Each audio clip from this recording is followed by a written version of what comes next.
the Supreme Pontiff itself about the relationship with Mother. First and foremost, relationship is Mother. The ability to learn, even the idea to relate, starts with the Mother. Mother is too important way to connect with what you think is life. In the Vedic tradition, our rishis were aware your ability to connect with the Mother should be directed towards the cosmos. It should inspire. It should awaken your higher consciousness. Connecting with life as Mother is the most sweetest, most beautiful, most easiest form to ever connect. And today, out of his extreme compassion and love, the Supreme Pontiff of Hinduism is manifesting Devi Parashakti herself and gracing us, answering all of our questions, attending to our prayers, giving boons, healing us, revealing our past, present, and future, delivering profound spiritual truths, and ultimately giving us the experience of Paramashivoham itself. So what is the Bhavasmati Darshan? Sama is oneness and Adi means source. So Samadhi means one with the source. Bhava means attitude or aspect. So Bhavasmati means being one with the source through this aspect.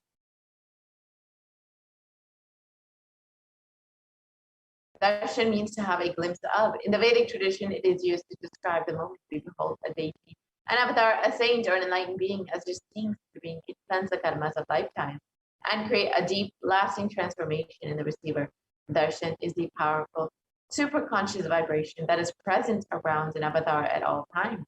He simply radiates darshan just as the sun continues to radiate light. The auspicious moment when the receiver is able to catch it becomes a moment of darshan for you, raising you to the next level of super conscious breakthrough, like hitting the reset button on your very being.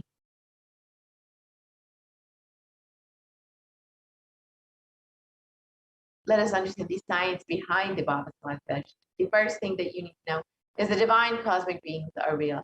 They manifest from Kailasa, the enlightened time-space zone, through deities and incarnations.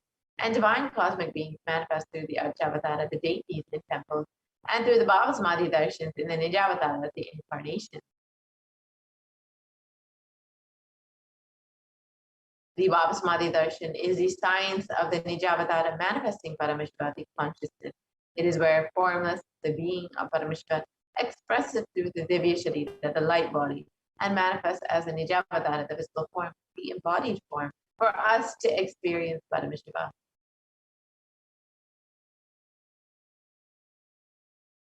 For example, Devi Parashakti expresses the being of Rajarajeshwari and manifests as the Nijavatara, the visible form of Devi Meenakshi.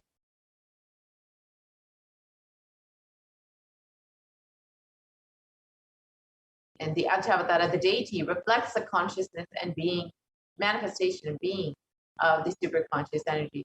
But human beings are not mature enough to receive the higher level experiences from the Archavatara directly. So the avatar, the physical and body form, comes down to bridge the gap between us.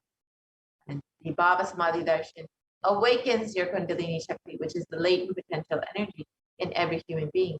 This influx of superconscious energy visibly slows down the aging process, improves immunity to disease, and during the darshan, the whole brain comes alive, turning into a superconductor of heals, empowers, and transforms our lives.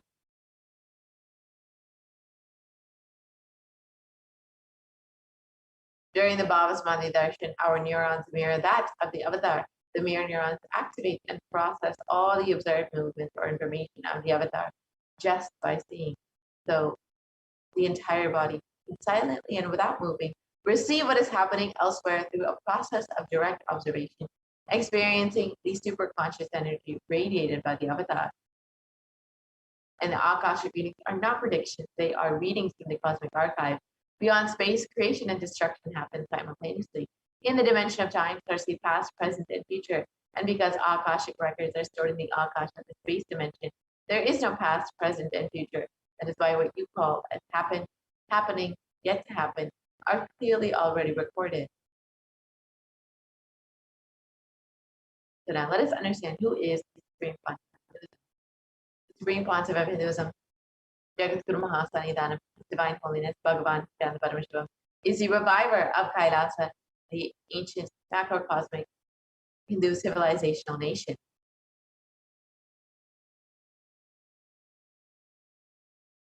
The Supreme Pontiff of Hinduism is the 1008th incarnation of Paramashiva. As for Hinduism, recognized by his predecessors who were enlightened masters and adepts, the Supreme Pontiff of Hinduism has made the science of power manifestation, yoga, and temple-based universities as a lifestyle for humanity.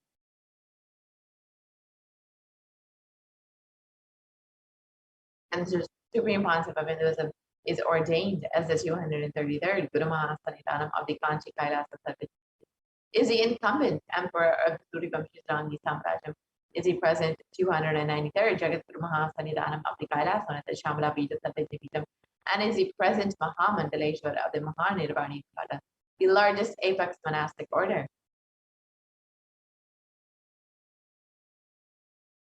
And the Supreme Pontiff of Hinduism is the 1008th Acharya Mahamandaleshwar of the Artilakada, is the Dhanam of the Dharma Mukti Swaragura Adinam, and has been elected as the Supreme Pontiff of Hinduism by a congregation of over 1,000 Hindu leaders.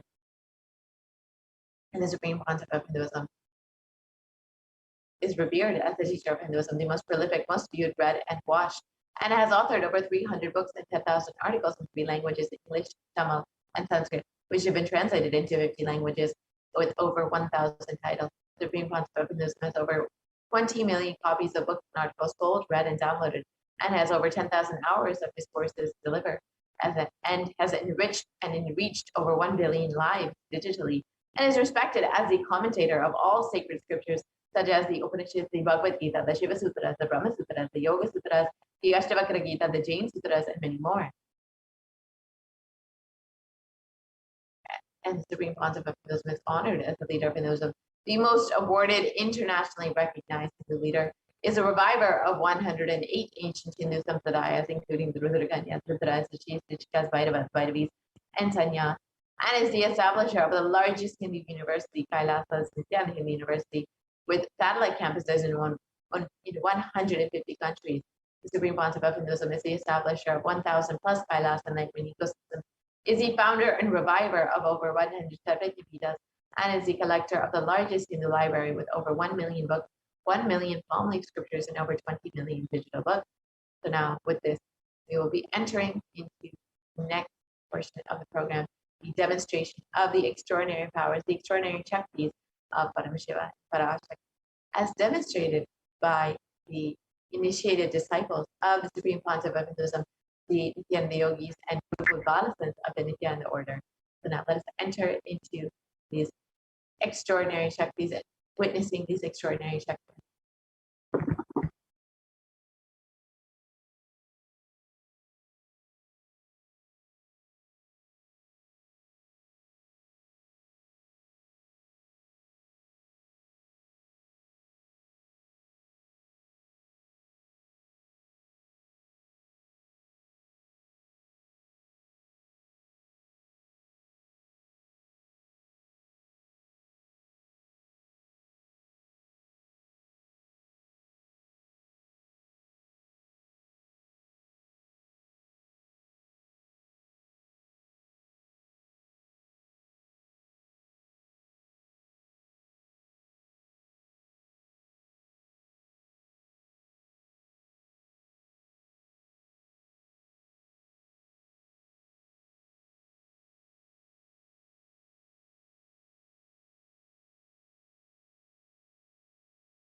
Yes.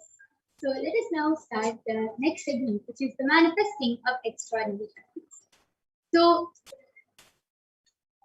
today, all of you will be witnessing the Balasans, the Nithyananda yogis, the initiated disciples of the Supreme Pontiff of Hinduism, demonstrating the extraordinary powers of the third eye and sharing with all the experiences and results of the extraordinary manifestation of the divine powers awakened in us through Diksha, initiation. So, in today's program, all of you are going to be witnessing the power of third eye, which is seen with the eyes blindfolded.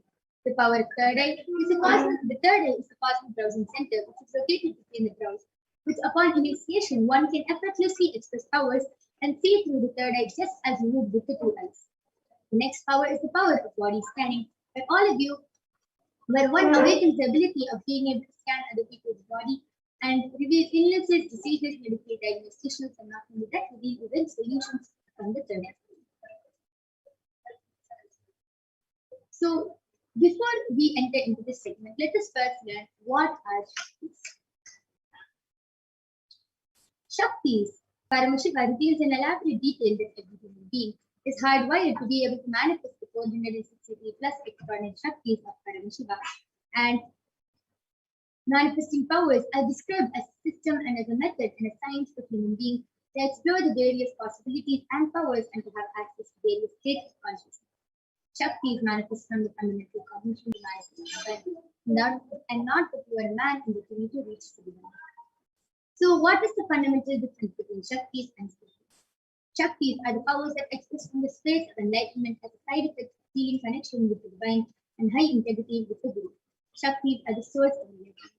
Siddhis are the powers that manifest from purpose for penance for enlightenment. Siddhis are on the path of enlightenment. The Shaktis of Paramashiva manifest to ordinary human beings in extraordinary ways just with initiation from the avatar, and Shaktis are permanent, whereas Siddhis are not permanent and they may divert you from enlightenment. So, who is the source of all these Shaktis? Paramashiva. Paramashiva is the primary, the ultimate reality and cause which is self-present, Swayam Prakasha, all pervading, unchanging beyond time, space, form, and causality. As a fundamental base of Avyakta, the unmanifest, and Vyakta, the manifest. He performs the Panchakti, or the 5 cosmic acts of Srishti, creation, Sthiti, serving rulership and maintenance, Samhara, rejuvenation, Prabhava, pulling of the delusion, and Anugrah, liberating grace for all living. And Paramashiva, the supreme Pontiff of Hinduism, Jagat Guru Mahasannidhanam, his divine holiness, Bhagavan Nithyananda Paramashivam, is the 1008th living incarnation and representation of Paramashiva, and the reviver of Kailasa, the ancient enlightened Hindu civilization nation, which is a great cosmic body of civilization. Ever since the beginning of the civilization, the Sanatana Hindu Dharma has been the cradle of enlightened beings and highly advanced science. This is where the science of enlightenment and powers was lived and taught with a lifestyle, and for the first time in modern day, the Supreme Pontiff of Hinduism is reviving these yogic sciences and transmitting it to the world at a record-breaking speed which was never accomplished. The Supreme Pontiff of Hinduism was recognized and was trained and taught the sciences to revive the initiations and knowledge repositories for billions to manifest the science of power manifestation from disciplines of Vedanta, Tantra, Shri Vidya, Yoga, Yogic powers, Mantra Shastra, Siddha Vidya, the science of Aushadha, Advaita, Bhakti Yoga, Jnana, and Paramashivoham. So, all of you might be wondering, how do we awaken these divine Shaktis? When every ultimate truth, Jnana, gets mapped into our consciousness, now we start manifesting powers and it becomes a possibility of a routine right now. So, let us now watch a small video which explains the science of initiation, the science of Diksha. Diksha is the direct transfer of spiritual energy by an enlightened being through look, word, or touch. The traditional Vedic book Navaratneshwara states, Sarvasamapi Dikshanam Muktihi Phalamakhanditam Avirodhyeva Prasangyastu Bhuktayaha. The main benefit of all initiations is moksha, enlightenment. As a side effect, health, wealth, leadership, and well-being happen. And in Rudrayamala Tantra, Shiva says, Devi Diksha Vihinasya na siddhihi na cha sadgatihi tasmat sarva prayatnena guruna dikshito bhavet. The one who is not initiated does not attain liberation nor a better future. So by all efforts, one should get initiated by Guru. What is the science of initiation? Neuroscience has proved that the process of initiation floods the brain with energy. This is the superconscious energy of Kundalini, our own highest inner potential energy.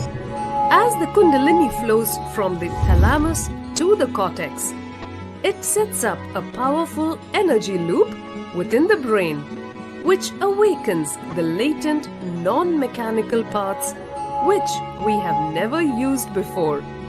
With increasing levels of coherence, the whole brain comes alive, turning into a superconductor of conscious energies that heal, empower, transform our lives, bliss and fulfillment. Meditation creates high awareness, visualization, creativity. It also slows the aging process and improves the immune system. Kundalini awakening, healing experience, levitation, teleportation, materialization.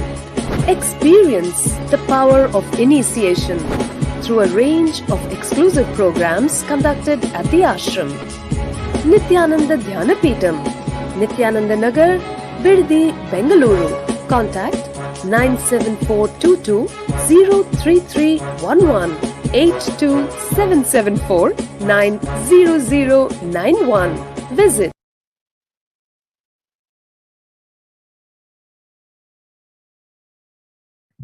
Yes, with a beautiful video, let us now understand how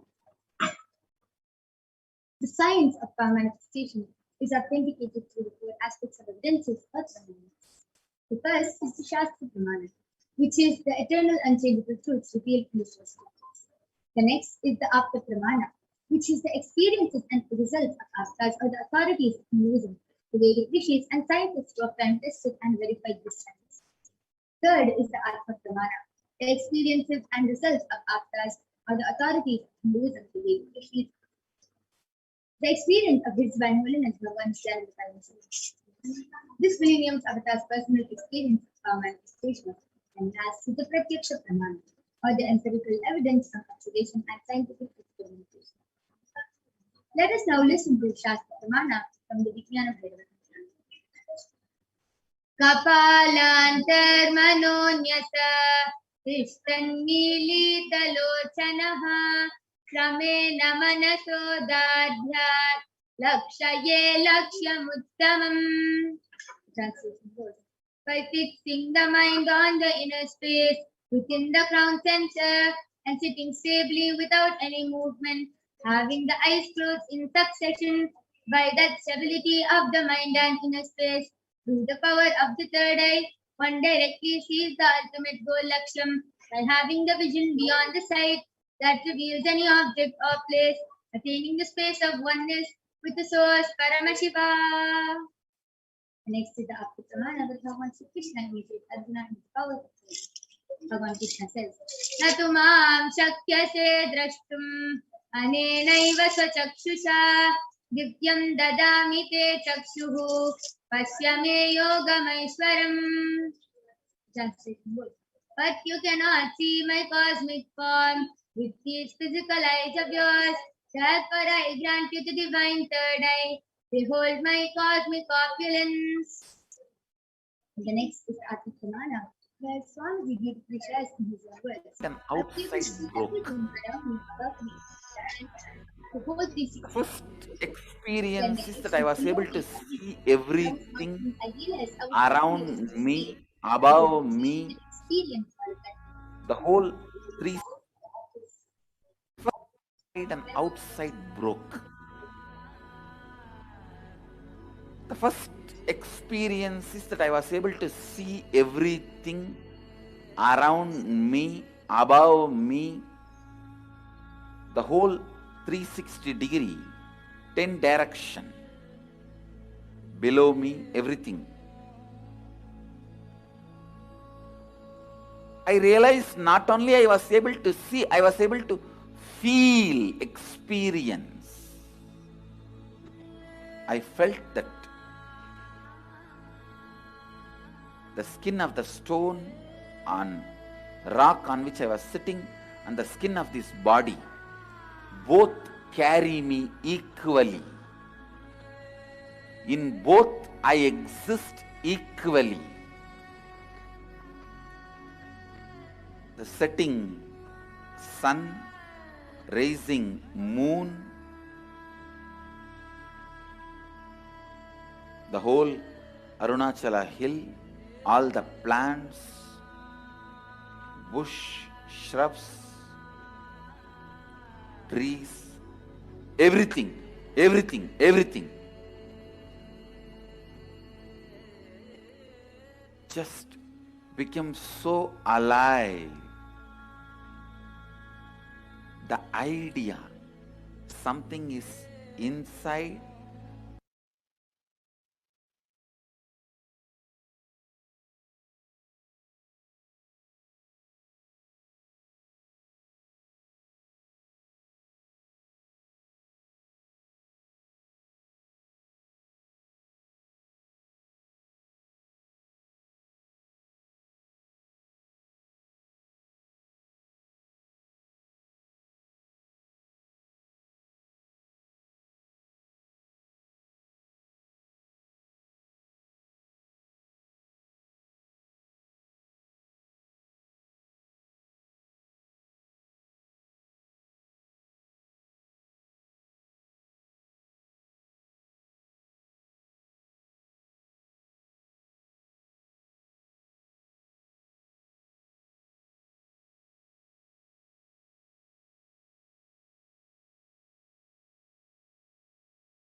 Last is the Pratyaksha Pramana, the empirical evidence from observation and scientific experimentation.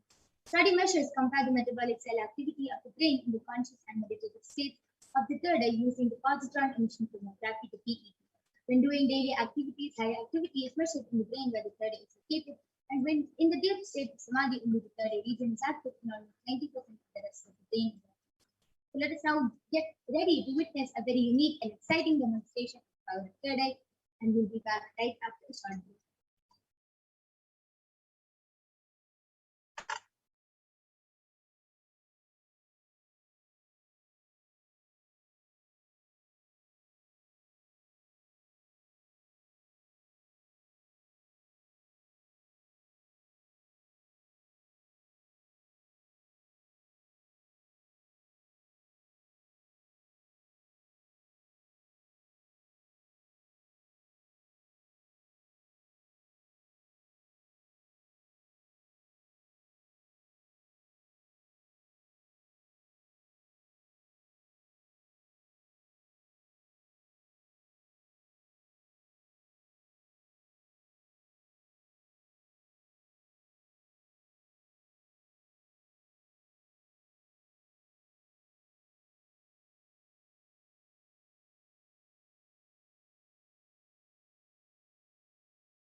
Yes.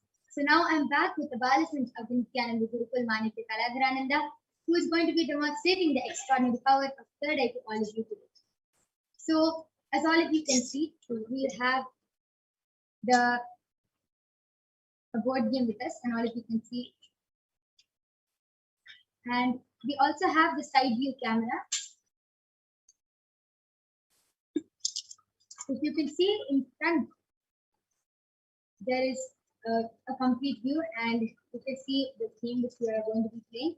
And all of you can even see the side view camera, and you can see that there's nobody around us. Beautiful. So, and along with us, we also have a kavi, which consists of an eye band, which Ma Kaladhara is going to be wearing. All of you can see in front is a complete opaque sheet, and behind is a thick sponge, and there's no possible way of light entry. And we have a dice, which we'll be rolling to play, and we have 2 points, white one and a black. So this is the game we're going to play is Mastermind. It's just like Snake and Ladders, except when the master wins over the mind, we climb up the ladder, and when we fall under the trap of the mind, we go down the same. So now I'm going to be blindfolding the eyes of Ma Kaladhara. All of you can see.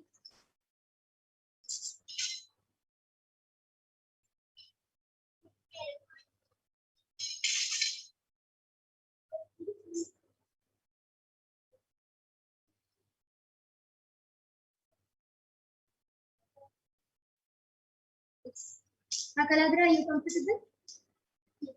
Yes, I request you to turn to your right, left, up, and down. All of you can see her eyes are completely covered from all sides. Yes, beautiful. So now we have 2 points. Which one do you choose, Ma Kaladhara? Okay, so then I'll be the black. So we are now keeping both the pawns at the starting. And yes, Ma Kaladhara, you can go ahead and roll the dice first. So I got it. Yes, wow. Beautiful. All of you can see she correctly got the number 3. You can move 3 steps ahead. Okay, so all of you can see I got the number 2, so I'm moving 2 steps ahead.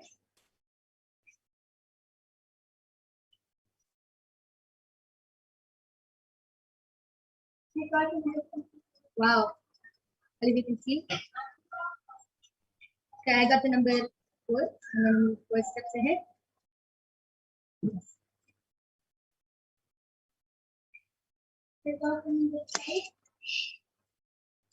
Wow.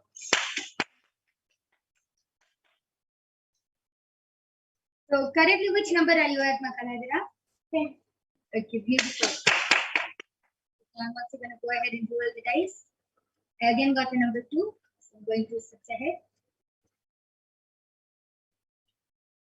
All of you can see that this whole game is just through the third eye. How Ma Kaladhara? Beautiful.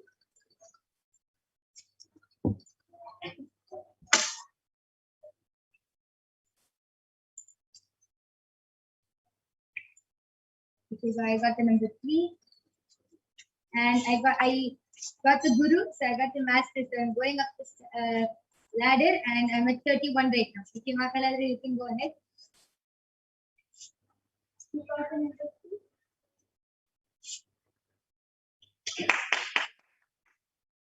Okay, so I also got the number 2. I'm going to go ahead.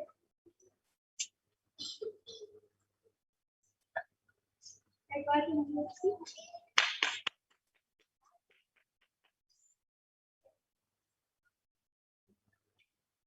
Okay, so I got the number 1, and I'm again with the master. So I go up the ladder, and I'm at 68 right now. Okay, Ma Kaladhara, come on. I got the number 4.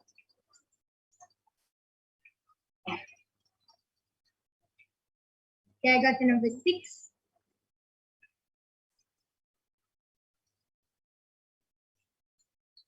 I got the number 4. And you can see she got the number 4. And I got the number 2. I'm going to ahead. I got the number 4. I got the 2. Yes. Mama Kaladra also went to the school. Supposed to be with the Guru, and she is at the number 68 right now. I'm also going ahead. Okay, I got the number 6. So,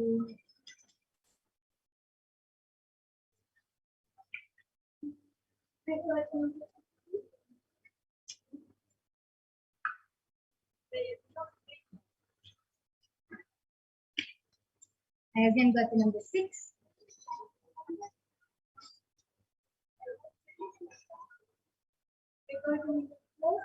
And you can see we got the number 4. 78.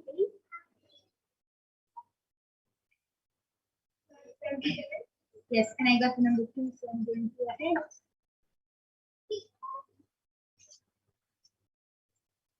I got the number 6.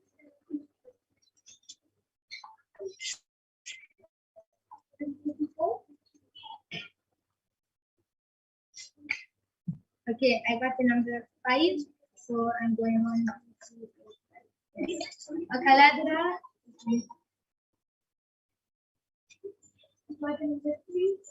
Beautiful. All of you can see how exactly she's rolling the dice and reading the number exactly as it is through her third eye. Beautiful. Okay, so Kaladra got spotted. Nice. Okay, beautiful. Again, I'm rolling the dice, and yes, I got the number 5. Yes, and we've reached the number 100 now. Beautiful.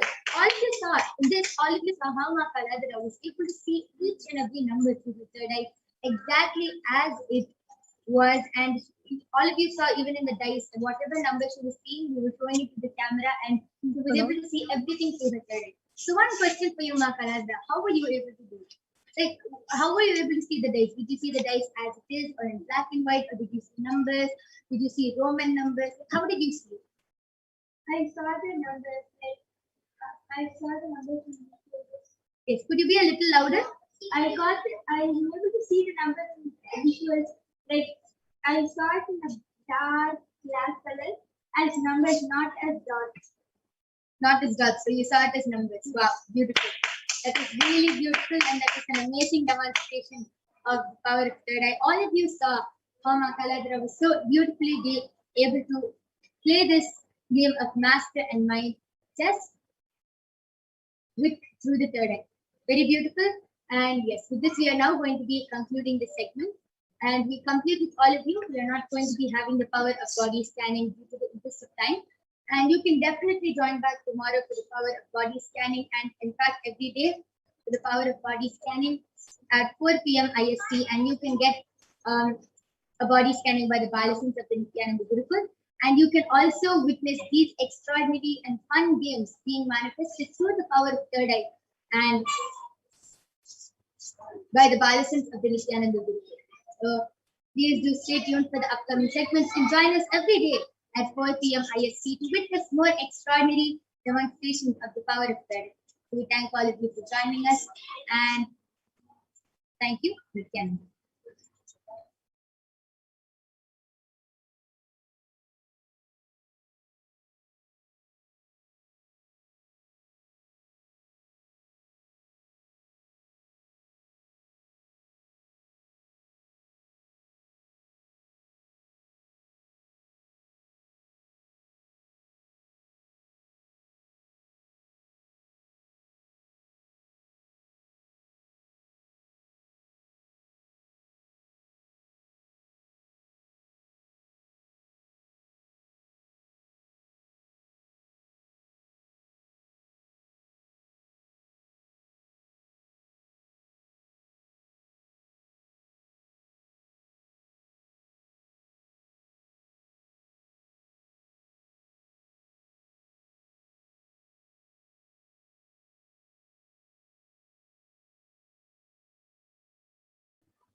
Yes, and just before we move on to the next segment, I'm going to be removing my Kaladra's eyeband.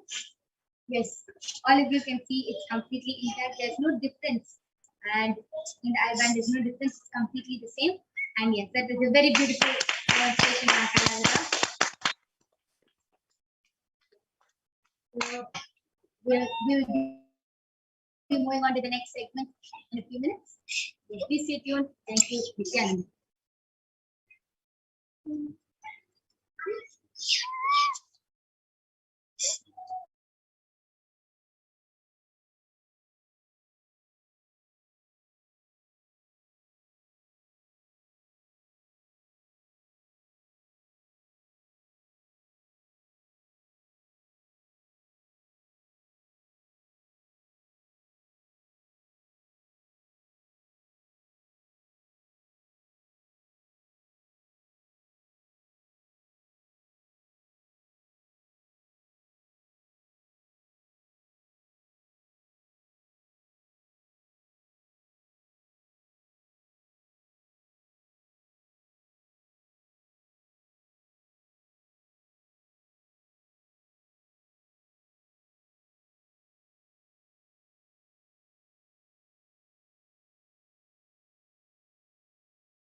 Yes, Nithyananda, everyone.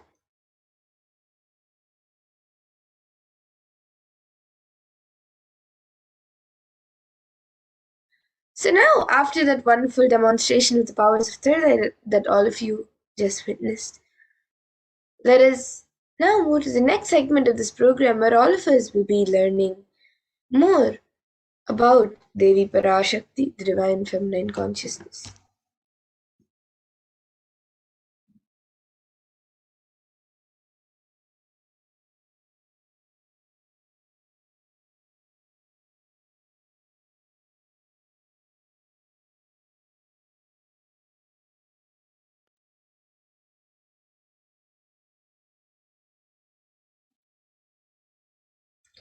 So let us first look at a Dhyana shloka of Devi Parashakti, which comes from the Lalita Sahasranama Dhyana shloka.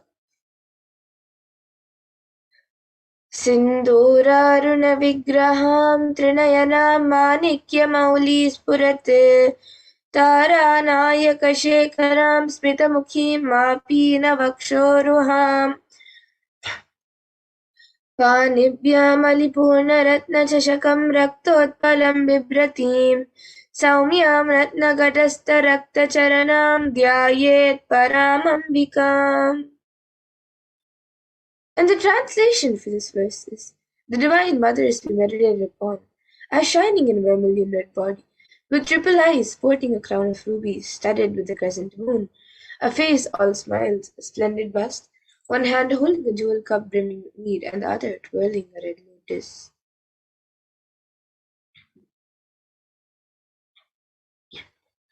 And another Dhyana shloka of Devi Parashakti, which comes from the Lalita Sahasranama Dhyana shloka, beautifully says, करुणातरङ्गताक्षीं धृतपाशाङ्कुशपुष्पबाणचापाम् अनिमादिभिरावृतामयुकैः रहमित्येव विभावये भवानीम्. And the translation for this verse is, I meditate on the great Empress. She is red in color and her eyes are full of compassion. She holds the noose, the gourd, the bow, and the flowery arrow in her hands. She is surrounded on all sides by power such as I, and she is the self within me. And Devi Parashakti is the ultimate pure feminine consciousness. Parashakti is the cosmic mother. It is her cosmic womb from which billions and billions of universes come out and go in, and the source where the Big Bang and black holes go on and on. Parashakti is the source Shakti, the source energy, the source power, from which all of us came, in which all of us are in even now, and in which all of us are going to merge. And out of her extreme love and compassion, Devi Parashakti herself is manifesting through the embodied form as the Nijavatara of the Supreme Point of Hinduism, Jagadguru Mahasannidhanam, His Divine Holiness Bhagavan Sri Nithyananda Paramashivam, gracing us, answering all of our questions, attending to our prayers, giving boons, healing us, revealing our past, present, and future, delivering profound spiritual truths, and ultimately giving us the experience of Paramashivoham itself.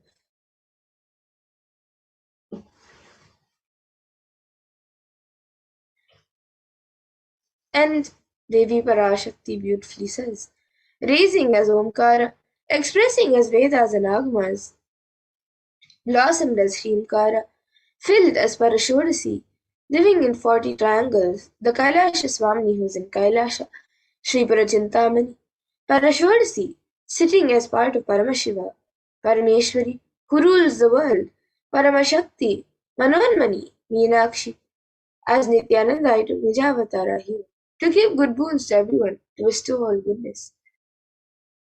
Hiranyagarbha Swarupini, Brahmanda Yoni, Shami, Chandramauli, Rapala, Aparna, Uma, Parvati, Savitri, Navayavana, Samrajya Lakshmi, Parameshwari, Parashodasi, Meenakshi, taking the form of Nithyananda. In the form of Nithyananda, I came here as Nijavatara. With great compassion and blessing, listen people, to do good to all of you, I took the form of Nithyananda and came down as Nijavatara. And Devi Parashakti continues to reveal, raising in Omkara, blossoming as Shiva, Shiva manifesting as source of existence, powers of existence, expression of existence, from the oneness of Om, blossoming into two as Prakriti and Purusha, blossoming as three Shaktis, Icha, Kriya, and Jnana, growing as four Vedas, expanding as five Panchabhutas, beyond six chakras, filled as Gotras of seven rishis, expanding as eight directions, existing as nine grahas, blossoming as 10 indriyas, being as 11 rudras, creating all the worlds, bringing life to tell and make truth blossom and to do good. Parashodasi, Meenakshi, in the form of Nithyananda, I came to bless every one of you. So now let us see how we can receive Devi Parashakti. So literally you are seeing Paramashiva and Parashakti at that moment. She is there on your screen, so always receive her in a very traditional way. You can keep 2 beet leaves, 1 banana, 1 beetlet, and a coin in front of the screen as you watch Devi Parashakti. Now, some of you might be wondering what exactly a coin is considered as. So, a coin in the Hindu tradition is actually considered and it can be the lowest value. In India, it can even be just 1 paise, and in the US, it can even be just a cent. Swamiji says, I'm not trying to monetize, keep even 1 cent, it is okay. So, for 100 days, if you have darshan, it will add up to $1. In India, even 1 paise is okay.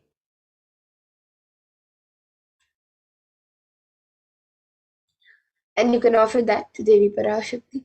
And once the darshan is over, you can do namaskar, eat the banana, the beet leaf, and the betel nut, taking it as prasadam immediately. And the coins that you collect, you can send it to the Los Angeles temple for the further procedures. And this betel leaf and betel nut may actually look too small, but in a few days you will see how much it has. So your sentiment that really Devi Parashakti is there. You will not take the Devi darshans for granted. Rituals will break your monotonous unconscious mentality and lifestyle and remind you and raise you to powerful cognitions. It will break your unconscious behavior. And now here all of you can see how you can set up your tambulam. So you can arrange the beet leaf, the beetle, the banana, and the coin on a plate and keep it in front of the screen. You can also keep a few additional items such as a few flowers, kumkum, turmeric, glass bangles, and a coconut. But the 4 basic items is the beet leaf, the beetle, the banana, and the coin. So you can arrange all the items on a plate, keep it in front of the screen as you get ready to watch Devi Parashakti. And the conclusion of this segment, we have learned who is Devi Parashakti and how we can receive Devi Parashakti in a very traditional way.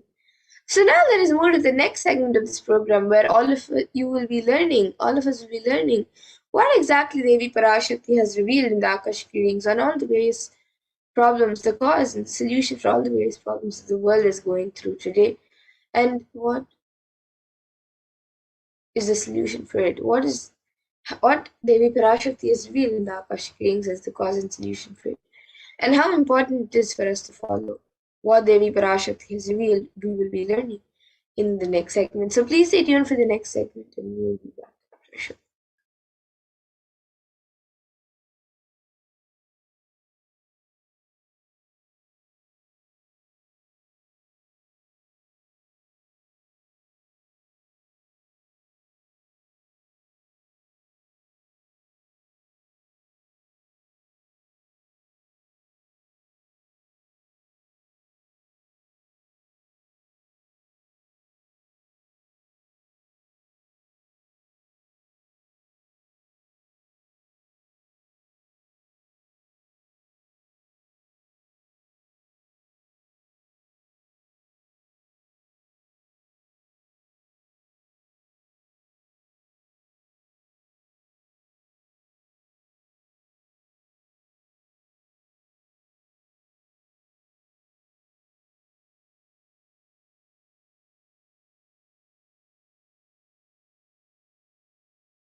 Yes, Nithyananda everyone, welcome back.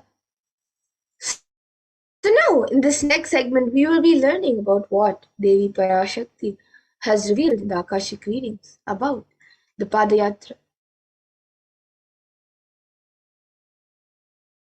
So humanity is still undergoing the after effects of the cosmic deluge, the Pralaya.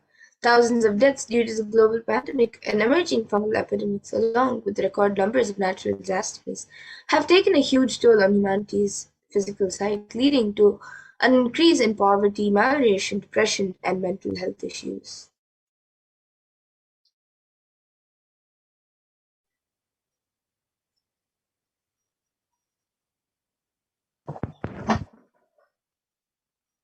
So what has caused this? Who is behind this? How could we have avoided this? What is the solution to this? In this segment, let us go through and understand what Devi Parashakti has revealed on the cause and solution for the Pralaya.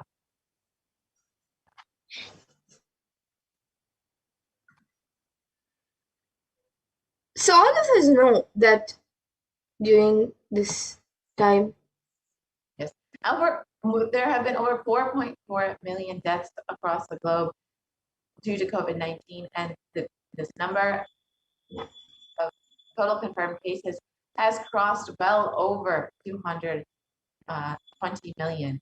And the worst affected countries are US, India, and Brazil.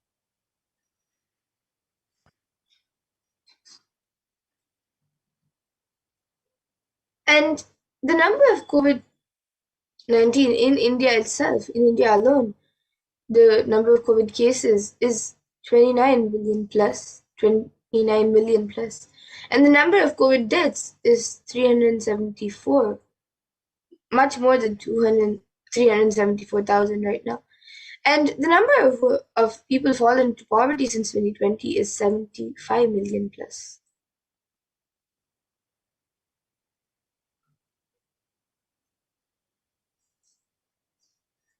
And it is not just that India is suffering from the COVID-19 pandemic. India is also suffering from an ongoing suicide and depression epidemic.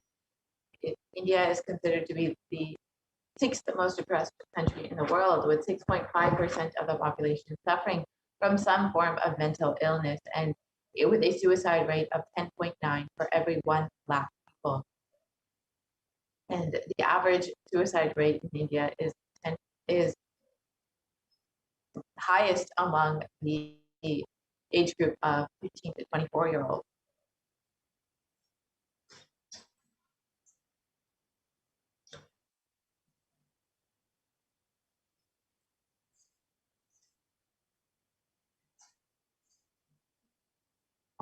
And India is suffering various natural disasters. So here you can see the cyclone in Chakti in Kerala and various other storms and natural calamities and disasters that is happening around India.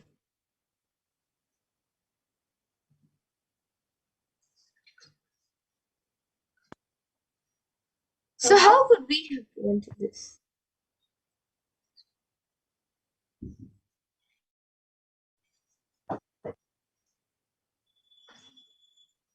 Let us listen to Devi Parashakti's revelations on the 31st of May 2021 to understand what is the cause of this pralaya.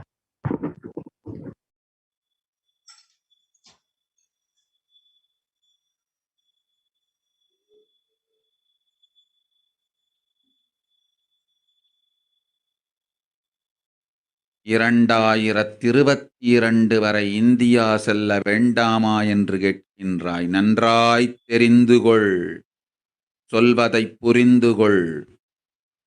இந்தப் பெருநரகமான கிருமி போஜனம் இந்தியாவிற்குள் வரக்கூடாது என்பதற்காக 2020 பாரதம் முழுவதும் 12 ஜோதிர்லிங்கமும் பாத யாத்திரை செய்திடவே என் மகன் மூலமாய் திட்டமிட்டிருந்தேன். படுபாவிகள் ஓடத்தின் மாலுமியை ஊர்விட்டுத் துரத்தினார்கள். என்ன நடக்கிறதென்று பார்.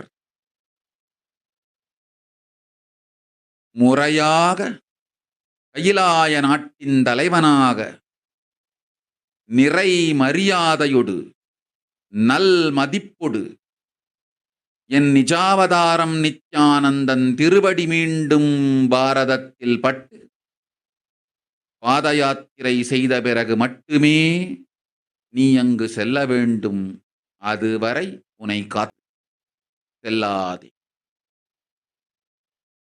ஓம் ஓம் ஓம்.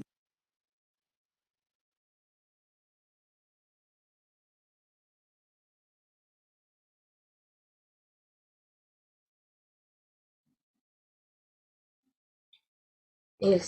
So now, let us see what Devi Parashakti has revealed. The translation of what Devi Parashakti has revealed in English. So, Devi Parashakti has revealed, for this huge Kirmi Bhojanam, hell, not to come to India. In 2020 itself, I had planned to do Padayatra throughout India and the 12 Jyotirlingas through my son, Swamiji. They chased the captain of the ship out of the country. See what is going to happen.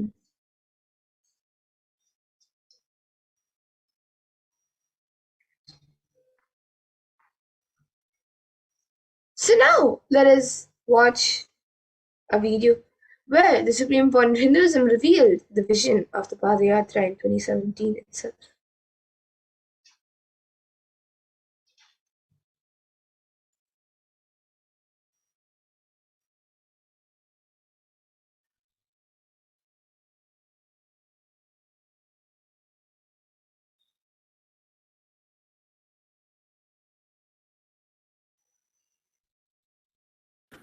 Want to do 1 year Padayatra specially for this purpose in 2020.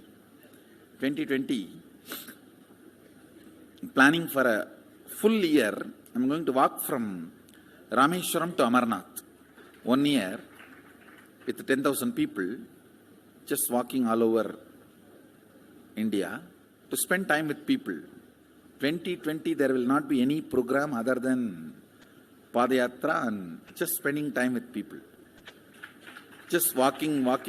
Of course, 10,000 people will be walking with me. Maybe 200 vehicles to carry our food and all the other items, transportation. Enjoying the river banks, forests, and time with nature, 10 distinct powers. Walking from village to village, what do you think will happen?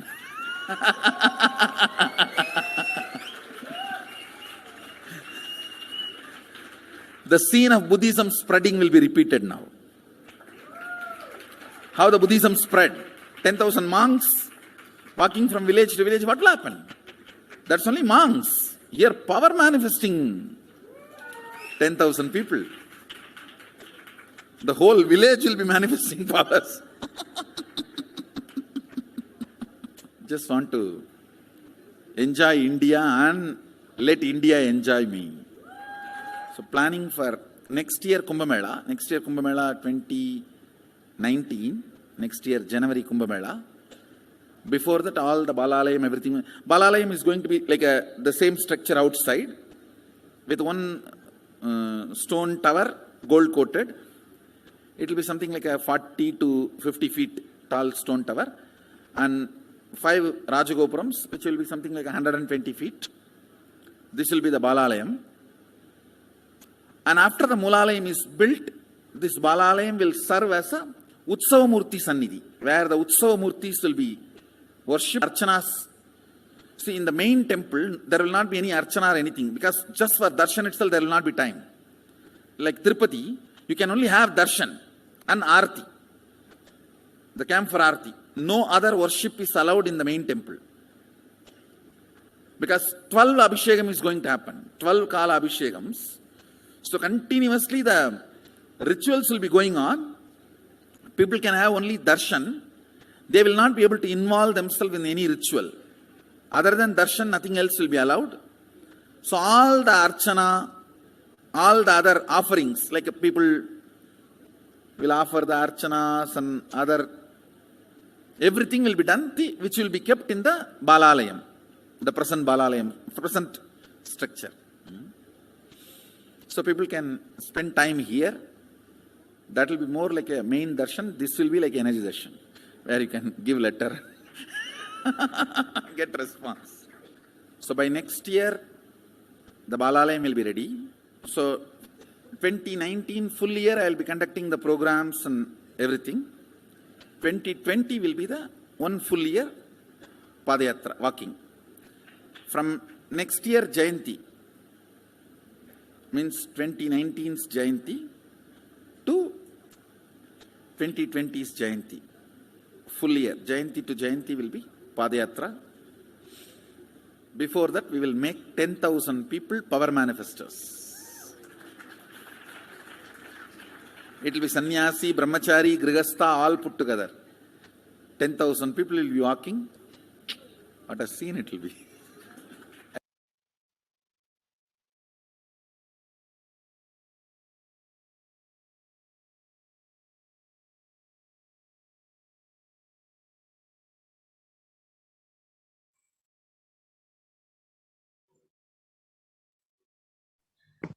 Yes. And the Sangha of Hinduism revealed the vision for this Padayatra, how 10,000 power manifestors would be traversing from Kanyakumari to Kashmir, and how they would be meeting people where they are, giving the Supreme Pontiff of Hinduism would let people see them, let people see him in their own home, and give them solutions for all problems, mental, physical, emotional, psychological, whatever the problem may be.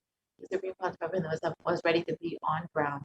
And this would literally be like the revival of Hinduism, and be once again, would be like the seed of it, Buddhism spreading, and be the revival of Hinduism. And since the age of 10, the Supreme Pontiff of Hinduism has been enriching and preparing people for this Padayatra to save them from this pralaya.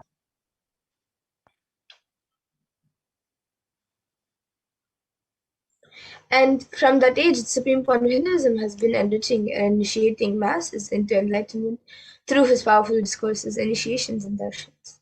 So here you can see various programs conducted by the Supreme Pontiff of Hinduism, where thousands of people have attended the programs. Yes. In 2005 in Vellore, Tamil Nadu.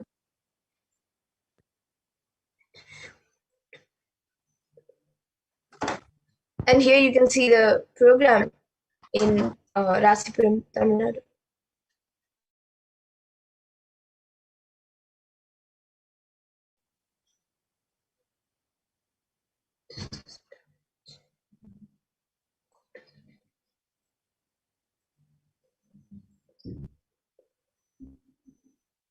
And here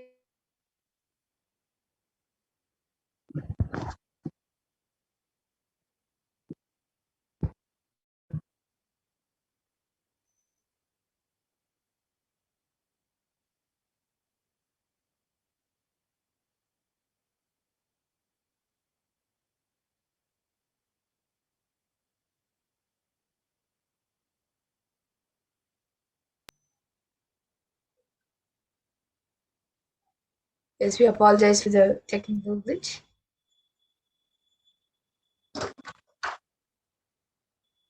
So since that age, the Supreme Pontiff of Hinduism has been going around the world and initiating and enriching thousands of lives worldwide.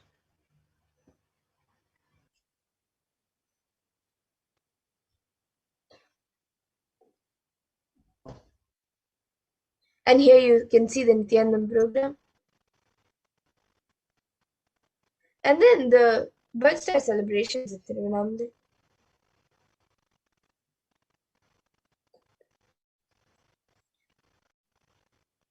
And then the 29th Jayanti celebrations.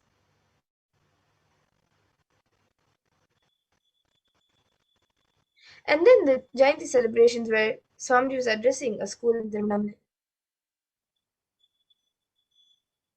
And then the Nithyananda Spurna program.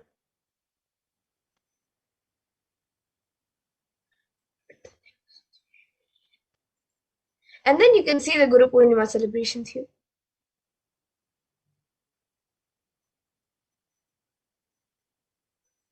And then the Bhakti Spurna program.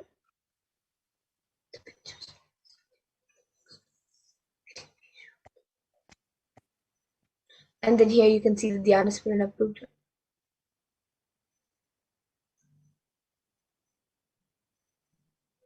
And then the Little Anandas program, where Swamiji conducted a program for kids. And then you can see Saptayaham, which was conducted by Swamiji in Salem, Tamil Nadu in 2006. And a few more pictures of that.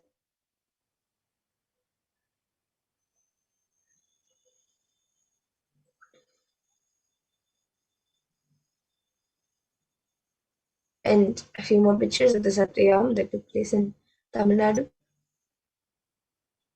And the culturals, the traditional arts performances that happened in Salem. And here you can see the Nithyananda Smarana program in the Adi Kailas Nithyananda Sarvagni Peeth. And then the Nithyananda Smarana program in Tamil Nadu, Salem.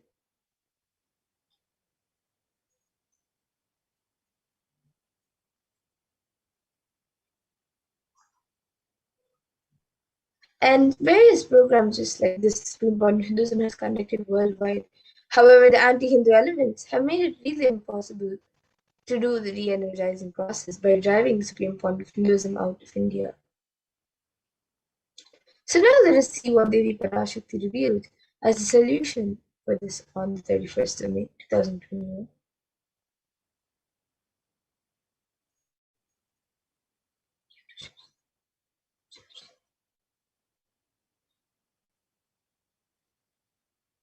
இரண்டாயிரத்திருபத்திரண்டு வரை India செல்ல வேண்டாமா என்று கேட்கின்றாய். நன்றாய் தெரிந்துகொள், சொல்வதைப் புரிந்துகொள். இந்த பெருநரகமான கிருமி போஜனம் இந்தியாவிற்குள் வரக்கூடாது என்பதற்காக 2020 பாரதம் முழுவதும் 12 ஜோதிர்லிங்கமும் பாத யாத்திரை செய்திடவே என் மகன் மூலமாய் திட்டமிட்டிருந்தேன். படுபாவிகள் ஓடத்தின் மாலுமியை ஊர்விட்டு துரத்தினார்கள். என்ன நடக்கிறதென்று பார். முறையாக கைலாய நாட்டின் தலைவனாக நிறை மரியாதையொடு நல் மதிப்பொடு என் நிஜாவதாரம் நித்யானந்தன் திருவடி மீண்டும் பாரதத்தில் பட்டு பாத யாத்திரை செய்த பிறகு மட்டுமே நீ அங்கு செல்ல வேண்டும். அதுவரை உன்னை காத்து செல்லாதே. ஓம் ஓம் ஓம்.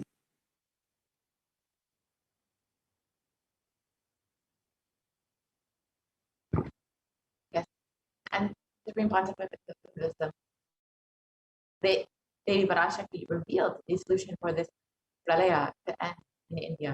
It is only when India received the Supreme Pontiff of Hinduism once again with great reverence and respect, and he is honored as the Supreme Pontiff of Hinduism, the head of the nation, and the Supreme Pontiff of Hinduism is once allowed to do the Padayatra and the re-energizing process of the 12 Jyotirlingas.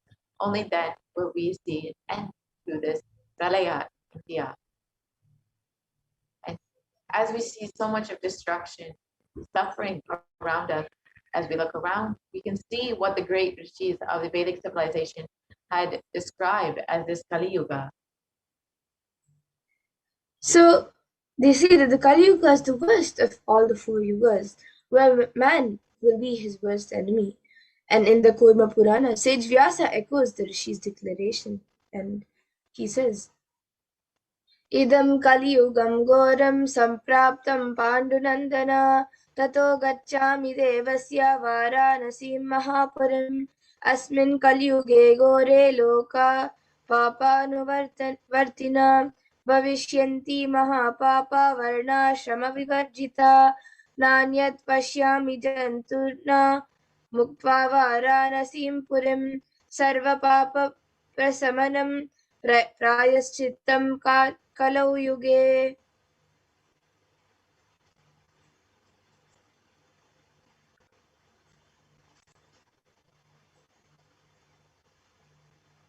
And this Kali Yuga is the worst of the 4 yugas in all the ages. People are sinful and forget the dharma of the 4 varanas and the 4 ashtamas. In fact, men are so sinful that no prescribed penance atones for their great sins. The only place which is free from such sins is the great sacred city of Varanasi, the Mahapuri.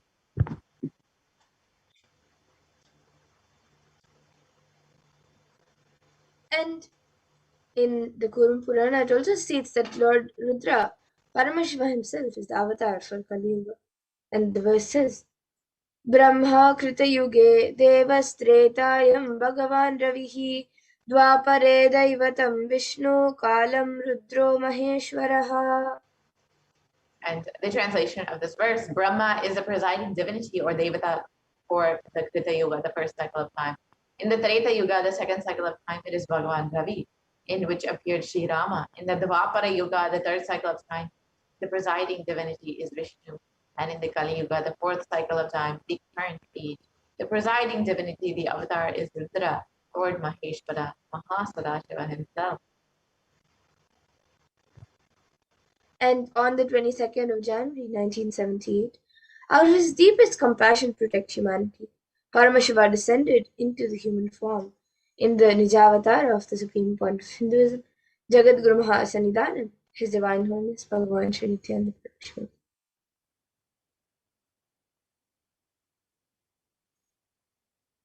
In the words of if Supreme Pontiff of Hinduism, if Paramashiva had waited even one more year to take a human body, it would have been too late for humanity. 1979 would have been too late. Let us listen to the Supreme Pontiff of Hinduism revealing about this.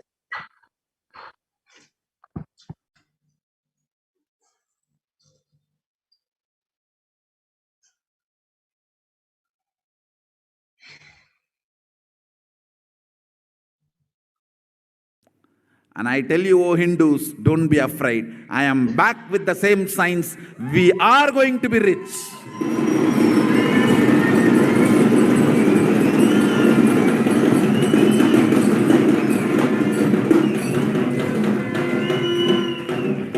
It is not lost. Just the last minute climax. Before it was going to be put off, I've happened.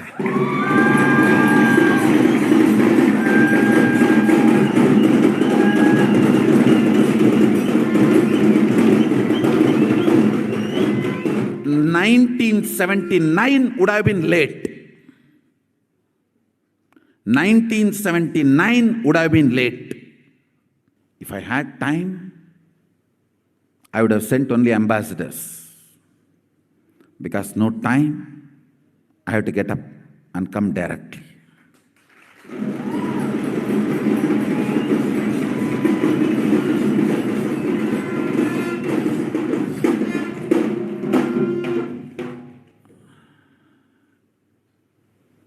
O Hindus, feel blessed. Science is not dead. It is available. I have everything needed to bring that science back to life and establish its legitimacy.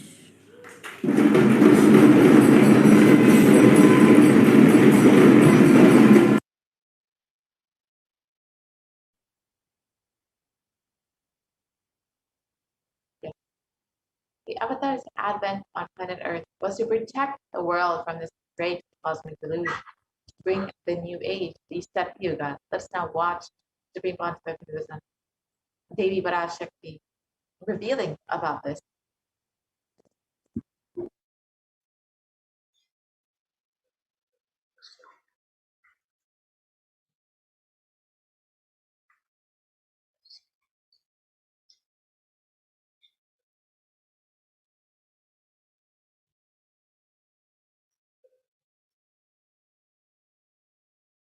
ஓம் ஓம் ஓம் உலக மக்களே கேளுங்கள். கலி முற்றி கலி கழிந்து புதுயுகம் சத்தியயுகம் புறப்பட வேண்டிய காலம் வந்ததனால் வந்திருக்கின்றது இந்த பெரும் பிரளயம்.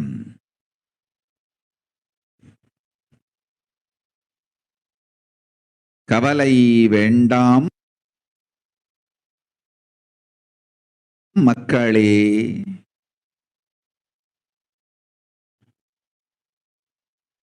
நித்யானந்தன் வடிவம் தாங்கி நாமே இங்கு வந்திருக்கின்றோம். நித்யயுகம் செய்வோம், நித்யயுகம் சத்தியயுகமாய் மலரும் இங்கு. ஆனந்தமாக இருங்கள்.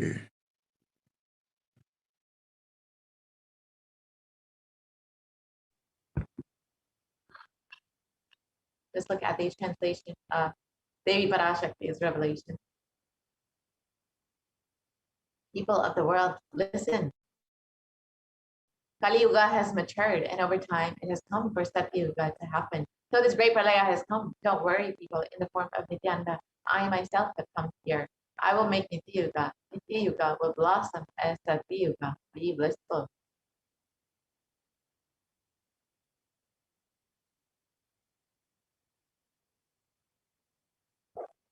For this huge hell Kirimi Bojam not to come to India 2020, I plan to do the Padayatra throughout India in the 12 Jyotirlingas through my son Swamiji.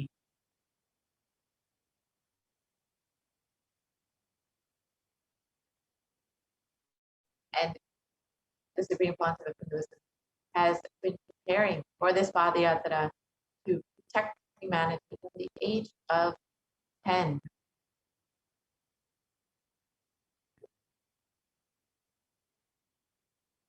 And the Supreme Pontiff of Hinduism began enriching people one person at a time with the sacred secrets from our scriptures and the secrets of higher living.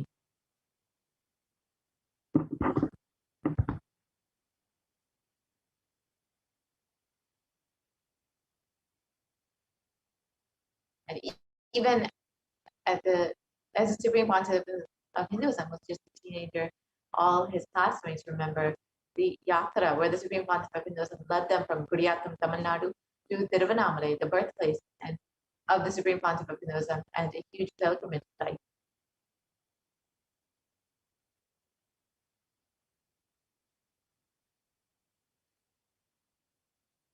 And when the Supreme Pontiff of Hinduism was around 19 years of age, all the fellow monks at the Ramakrishna Math recall the yatra where the Supreme Pontiff of Hinduism led them from Chennai, Tamil Nadu to Tiruvannamalai, the birthplace of the Supreme Pontiff of Hinduism, and gave them an unforgettable pilgrimage trip experience.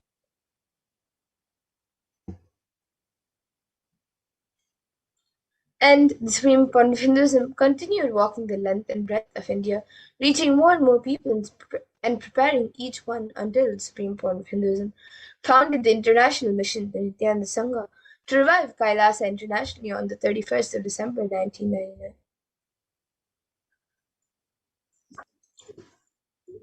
And Supreme Pontiff of Hinduism established the very first Kailasa alignment ecosystem in Tiruchendur, Tamil Nadu, South India on the 14th of April 2001.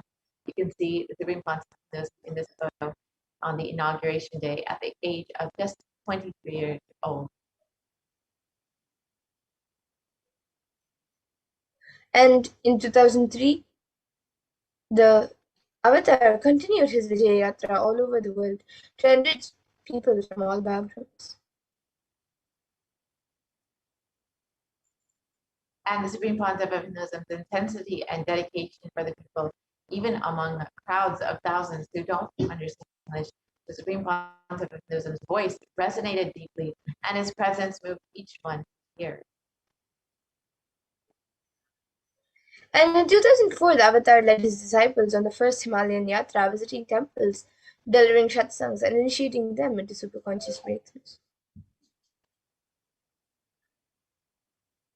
And subsequently, the Avatar personally organized and led yatras yearly and guided individual souls, not just to physical spiritual sight, but to supernal spiritual realms. And in 2006, the Padayatras were taken to the next level with the Kodikan Rathayatra, with crores participating and impacted by the Nithyanandeshwara and Nithyanandeshwari deities traveling from city to city.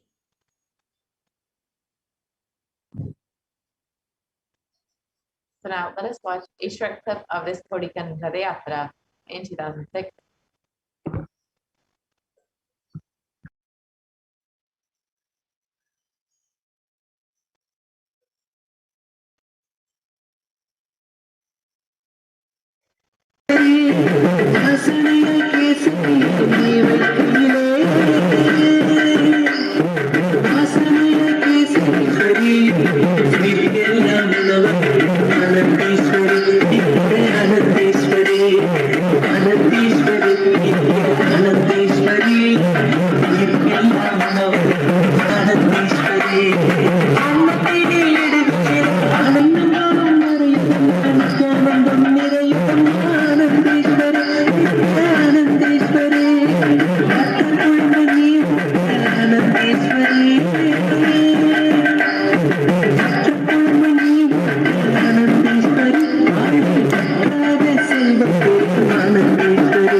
And the Kodikan Rathayatra culminated with the consecration and inauguration of the Garvamandir, the Sanctum Sanctorum, for the Nithyanandeshwara Paramashivam, Nithyanandeshwari Parashakti, and the Swayambhulinga at the Adi Kailas Nithyananda Paramashivam in Bangalore, South India.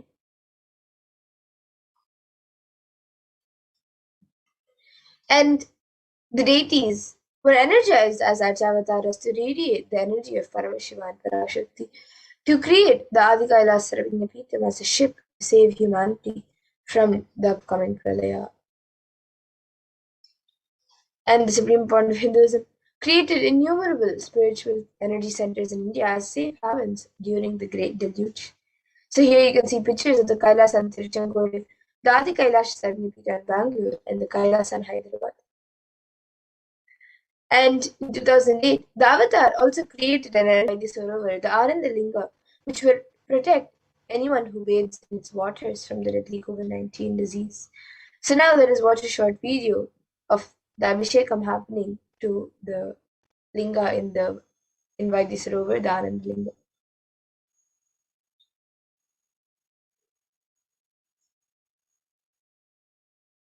जनमस्सहस्राक्षाय च शतधन्वने च नमो गिरिशाय विष्टाय च नमो मीढुष्टमाय च शुमते च नमो स्रस्वाय च वामनाय च नमो बृहते च वर्षीयते च नमो वृद्धाय च संवृद्धने च नमो अग्र्याय च प्रथमाय च नम आशवे च जिराय च नम शीघ्रियाय च शीघ्राय च नम ऊर्म्याय च वस्वन्याय च नम स्रोतस्याय च द्वीप्याय च नमो ज्येष्ठाय च कनिष्ठाय च नमः पूर्वजाय च परजाय च नमो मध्यमाय च प्रगल्भाय च नमो च घन्याय च बुद्ध्याय च नमः सोभ्याय च प्रतिसर्याय च नमो याम्याय च क्षेम्याय च नमः उर्वर्याय च खल्याय च नमः श्वोप्याय च अवसान्याय च नमो वन्याय च कक्ष्याय च नमः श्रवाय च प्रतिश्रवाय च नमः आशुषेणाय च आशुरथाय च नमः शूराय च अवभिन्दते च नमो वर्मिणे च वरुथिने च नमो बिल्मिने च कवचिने च नमः श्रुताय च श्रुतसेनाय च नमो दुन्दुभ्याय च हनन्याय च नमो धृष्णवे च प्रवृषाय च नमो दूताय च प्रहिताय च नमो निषङ्गिने च शुधिमते च नमस्तीक्ष्णेशवे च इधिने च नमस्वायुधाय च सुधन्वने च नमस्कृत्याय च पथ्याय च नमस्सूर्याय च सरस्याय च नमो नाद्याय च वैशन्ताय च नमस्कूप्याय च वट्याय च नमो वर्ष्याय च नमो मेघ्याय च विद्युत्याय च नम ईर्ध्याय च तप्याय च नमो वात्याय च रेश्म्याय च नमो वास्तव्याय च वास्तुपाय च ओम नमः सोमाय च रुद्राय च नमस्ताम्राय च अरुणाय च नमः शंगाय च वशुपतये च नमः उग्राय च भीमाय च नमो अग्रे वधाय च दूरे वधाय च नमो हन्त्रे च हन्यसे च नमो वृक्षेभ्यो हरिकेशेभ्यो नमस्ताराय नमः शम्भवे च मयोभवे च नमः शंकराय च मयस्कराय च नमः शिवाय च शिवधराय च नमः तीर्थ्याय च कूल्याय च नमः पार्याय च वार्याय च नमः प्रतरणाय चोत्तरणाय च नमः आतार्याय च लाद्याय च नमः षष्ट्याय च फेन्याय च नमस्तिकत्याय च प्रवाह्याय च नमः इरण्याय च प्रपत्याय च नमः किगुंशिलाय च क्षयणाय च नमः कपर्दिने च पुनस्तये च नमो गोष्ट्याय च गृह्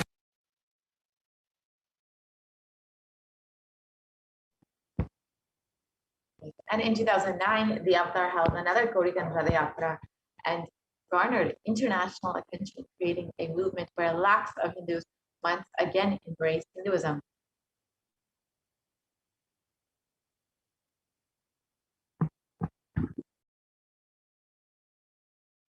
போல நின்பதம் கண்ட என் மனோ நித்ய சத்குரு நித்ய சத்குரு நித்ய சத்குரு நித்யனே நித்ய சத்குரு நித்ய சத்குரு நித்ய சத்குரு நித்யனே நின்முகம் நீனைந்து இங்கு நிர்மலமாகவே ஆனதே இதய சக்கரம் அனகதமும் இனிமையோடு திறந்ததே நித்ய சத்குரு நித்ய சத்குரு நித்ய சத்குரு நித்யனே நித்ய சத்குரு நித்ய சத்குரு நித்ய Sadhguru நித்யனே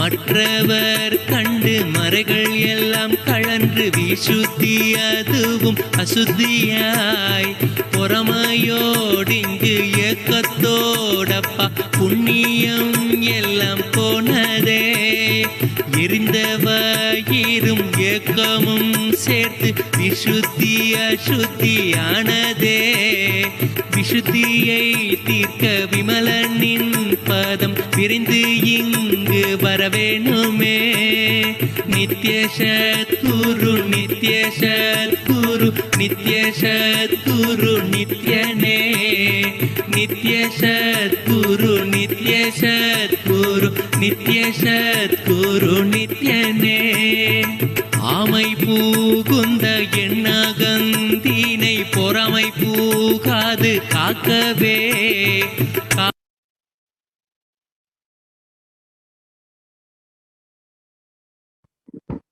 And wherever the Avatar's feet have graced the planet Earth, there the seeds of super consciousness have been sown.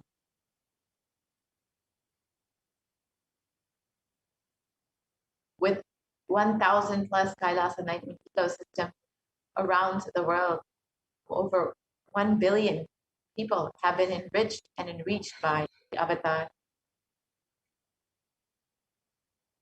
So here you can see the Kailasa Nirodi, the Adi Nithyananda Peetham. Yeah, when you'll see in the next several photos, just a few of the Kailasa enlightenment ecosystems created by the Supreme Concept of Hinduism. Here's the Adi Kailasha Satyamita in Bangalore, India. Here you can see the Kailasa in Tirunelveli.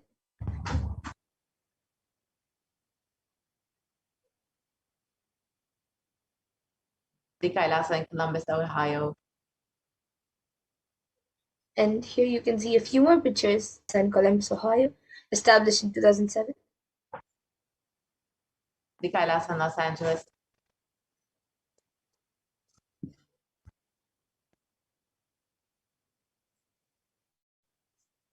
And here are a few more pictures of the Kailasa in Los Angeles.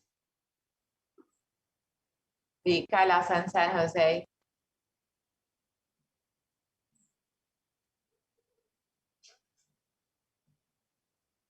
And more photos of the Kailasa in San Jose. And here you can see the Kailasa in Seattle, USA, established in 2008. And the Kailasa in Seattle, Washington, more photos. And here you can see the Kailasa in Houston, Texas, USA, established in 2017. And here are more photos of the Kailasa in Houston, Texas. And here you can see the Kailasa in Charlotte, North Carolina, USA, established in 2013. The Kailasa in New York.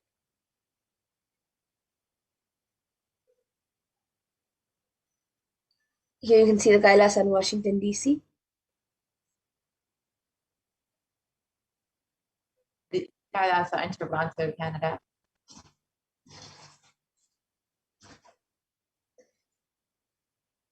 City, Oklahoma, USA, established in 2007.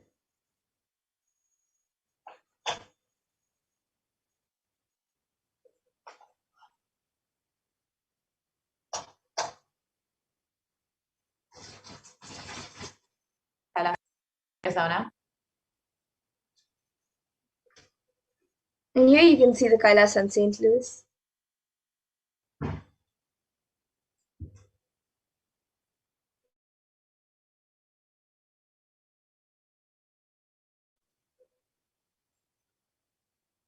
And the Kailasa in Oman.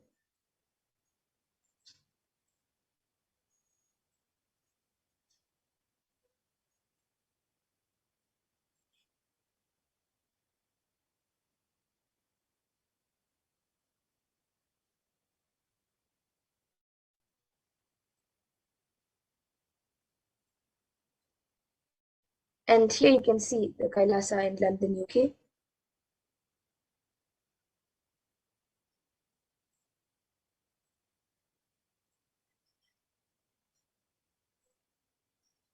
The Kailasa in London, UK. And then the Kailasa in Scotland, UK.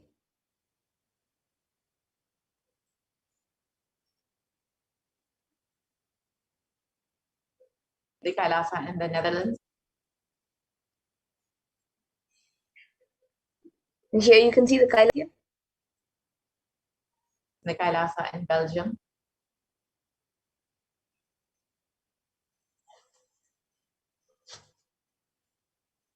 The Kailasa in Luxembourg. And here you can see Kailasa in Austria. The Kailasa in Germany.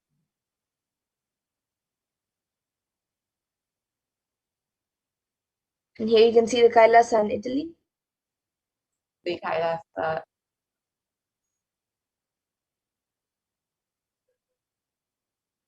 And the Kailasa in Switzerland.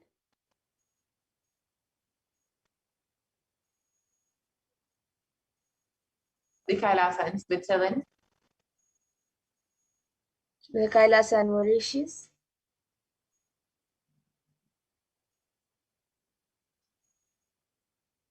The Kailasa in Mauritius.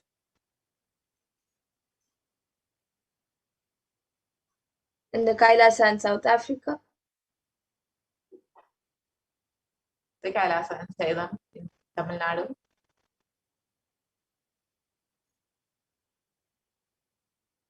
And here are a few more pictures of the Kailasa in Salem, established in 2006.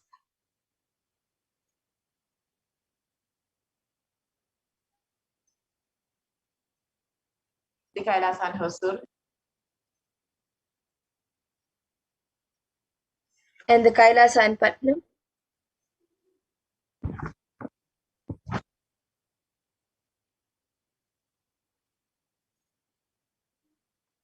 The Kailasa in Varanasi. And here you can see the Kailasa in Rajapalayam, established in 2008. The Kailasa in Rajapalayam.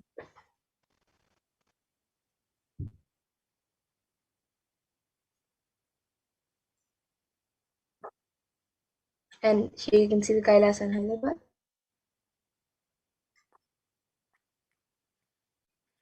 The Kailasa in Hyderabad. Here you can see the Kailasa in Gujarat.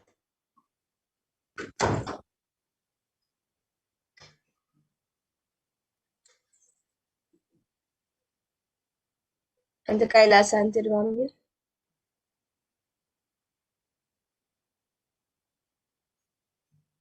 The Kailasa in Alankulam.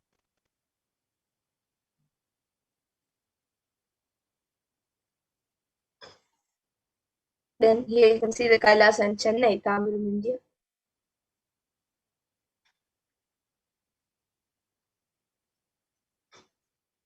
The Kailasa in Tambaram, Chennai. The Kailasa in Avadi, Chennai. And here's another Kailasa in Chennai, India. In Kailasa in Melbourne, Australia.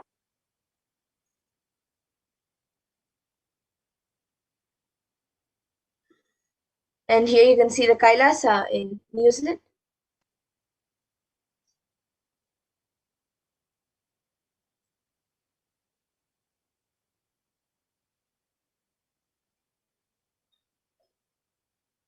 The Kailasa in New Zealand.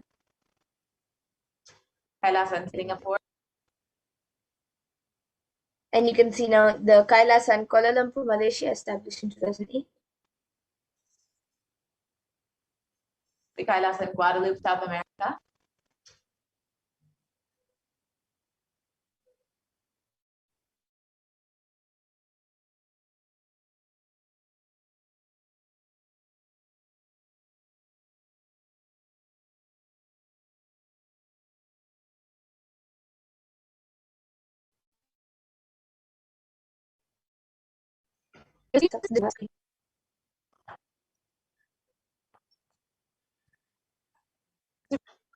Has educated thousands into Nithyananda for healing, and who are actively healing millions all over the world.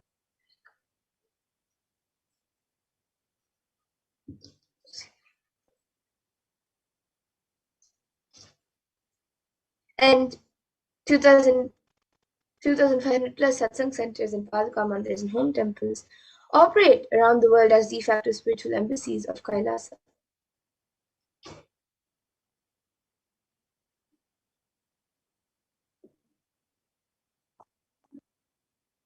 And the avatar has inspired millions to reclaim their Hindu-centric freedom. Thousands of padayatras were conducted by the Hindu diaspora worldwide, honoring the hard work of the Supreme Concept and the revival of Kailasa, silently preparing each one for what was to come. And in 2017, devotees in Malaysia planned a Padayatra and executed it successfully, with thousands participated, and with the dying Hindu population in Malaysia re-inaugurated.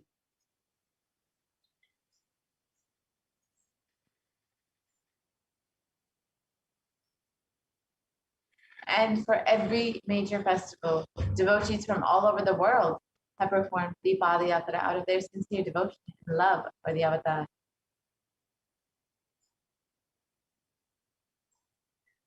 And here you can see some of the global achievements and services by the Supreme Point of Hinduism. So you can see that Kailasa has 1 billion e-citizens and 26 plus years of humanitarian services that Kailash has provided to the world's families provided to the world, and 1 billion free organic nutritious meals served and continuing to serve, and a diverse global population in 347 cities, 196 countries across 6 continents, and the world's largest Hindu university is established in the US, Canada, UK, Slovakia, and Switzerland.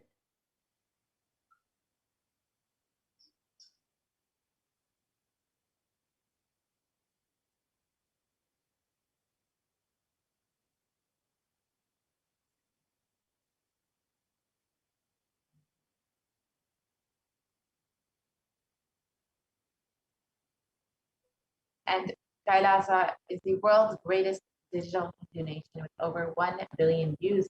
And you can connect with us on various social media platforms, including Twitter, Facebook, Instagram, YouTube, and many more. And you can also visit our websites, kailasa.org, nithyananda.org, Nithyananda Hindi University.org, Kailasa TV, Nithyananda TV. And of course, you can always download the Enlighten app and constantly stay in the space of enlightenment and the teachings of the Supreme Pontificate Buddhism. And despite being chased out of India, the Supreme Pontificate Buddhism has continuously been protecting people during this Pralayas, during this time when so much of destruction, so much of suffering is going on, whether it's with the Paramashivoham program or all the various Kailas and enlightenment ecosystems created for the sake of creating this environment where people can be experiencing the teachings of Hinduism. And if you would like to sign up for any of these opportunities, any of these program initiatives created by the Supreme Pontificate Buddhism, you can visit kailasa.org and become an e-Kailashian today. You can sign up for the Paramashivoham program, the 60-day program, which has been going on non-stop since the beginning of this Pralaya, since the beginning of this pandemic. In order to protect humanity, you can visit paramashivoham.org, sign up today. And the Supreme Pontificate Buddhism has been continuously, tirelessly working, has enriched over 1 billion e-citizens worldwide. And if you would like to also become an e-citizen, you can visit kailasa.org. With this, we will be concluding this portion of the program, and we will be entering into the next, understanding some of the various offerings that we can make to Devi Parashakti and how we can connect with Devi Parashakti through these various offerings.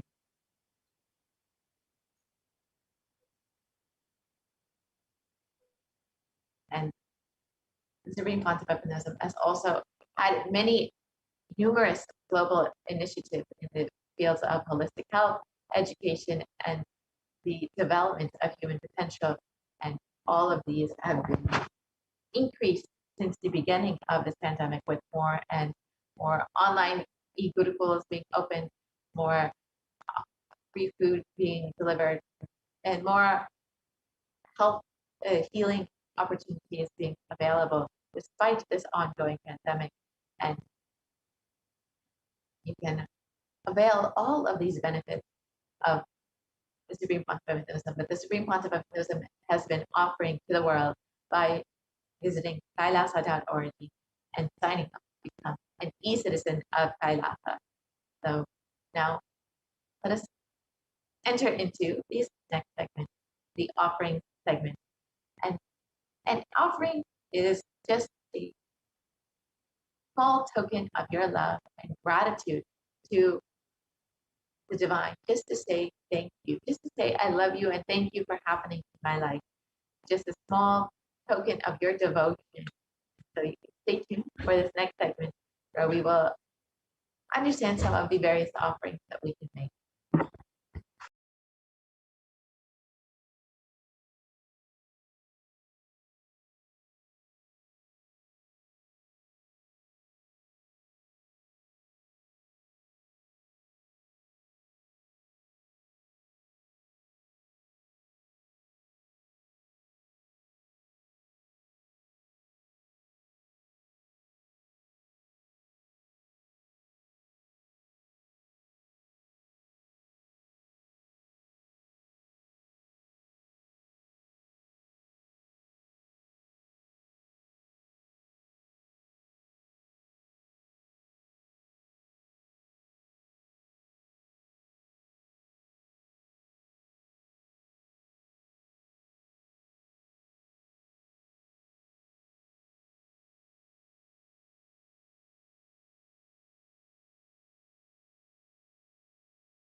Nithyananda, and welcome back to this segment where we'll be looking at the various offerings we can make to Devi Parashakti today as our expression of love, gratitude, and devotion to Devi as we get ready to receive her darshan.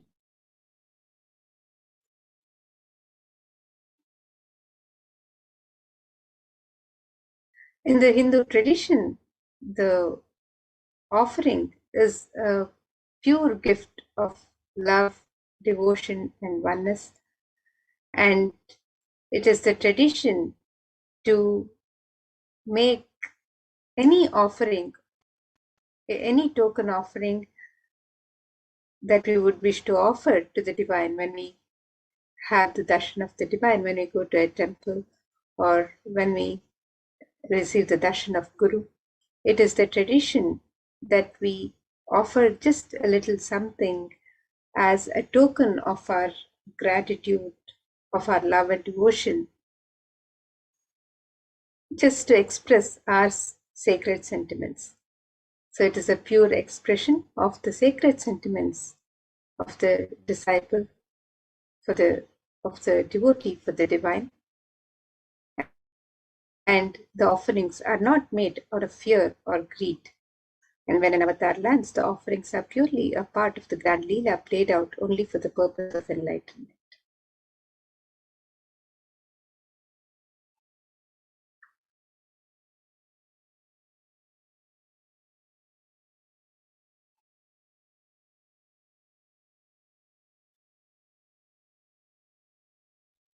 And as we get ready to receive Devi Parashakti with the traditional offerings that we wish to offer to Devi Parashakti, let us contemplate on the glory of her with this Dhyana Shloka. This verse from the Mula Agama, Manonmadhyana, describes Devi's splendor. It says, Induni bhaveda karavani nayanam syat pankajavaraabhaya japakshara sarayuktam angahima bhushana vichitra vasanam syat tungmakutojvala manonmani swarupam. And the translation for this verse, the meaning, moon-like face holding Veda books on hand, fire in eyes with lotus flower, gracing and blessing hands, and one hand with the japamala, beautifully decorated with jeweled ornaments in wonderful clothes and shining crown. Her name is Manonmani.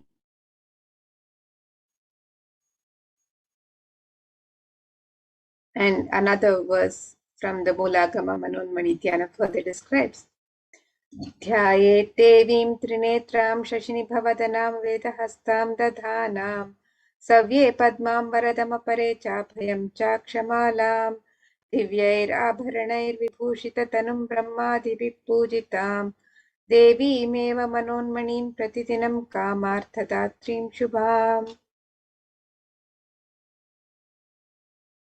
And the translation for this verse, with 3 eyes, glowing like a moon, and holding the Veda, lotus, and gracing with blessing and gracing hands. She is wearing beautiful ornaments. She is worshipped by Brahma and other many gods, and showers auspicious boons for all actions every day.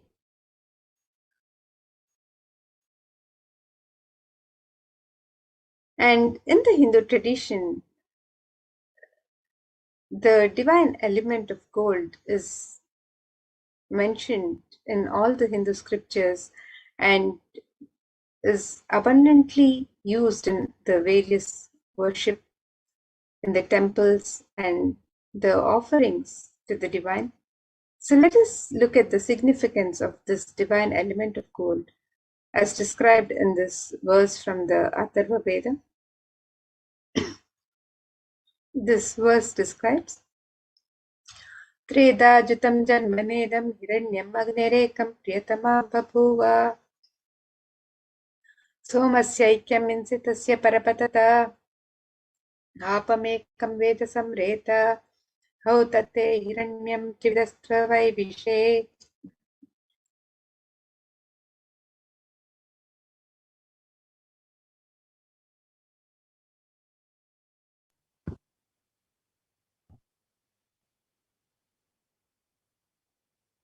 The translation for this verse: triply born by birth is this gold. From the atoms of Agni, it becomes dearest to Agni.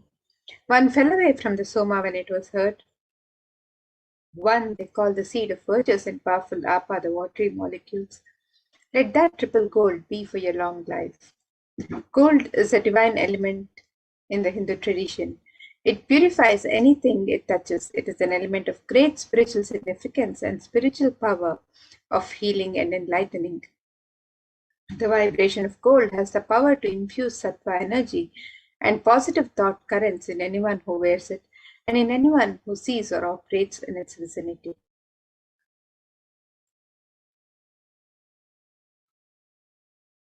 Gold is present in all the scriptures in the Agamas, Vedas, Shrutis, Smritis, Itihasas, and Puranas. In all the Hindu scriptures, it is abundantly displayed that gold is the most auspicious and purest metal which purifies our being. In the Hindu civilization, everything was built in gold, exchanged in gold. Ritual fees were offered in gold bricks. When one was to be saved from life-threatening illnesses, gold was offered as it's in abundance and used for weighing equivalent amounts of commodities, including cows. Kingdoms were built with huge doors of gold.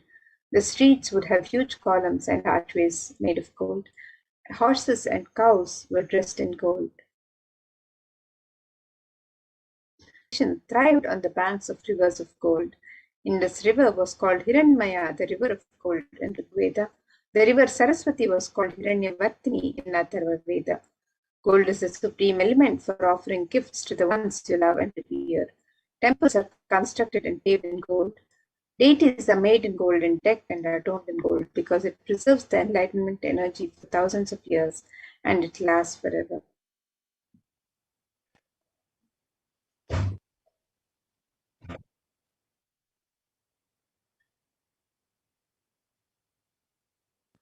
The first offering that we have is the E-Hundi offering. This is just a general donation like you would make in any temple that you might visit. You might just offer a few dollars in the Hundi just as an offering of your love and gratitude to the divine. And now Kailasa has made this very simple for you by making it available online through the E-Hundi offering.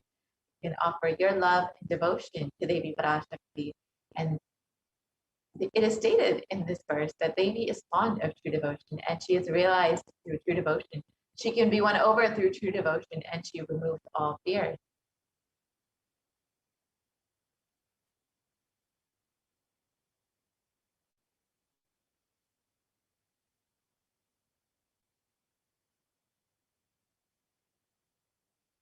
And if there is any fear in the minds of the devotees, Devi is sure to remove that fear.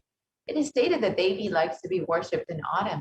And here it is not meant that autumn this season, but rather the autumn of our lives when our thoughts turn more and more inwards and the role of the divine is much more known and clearly understood.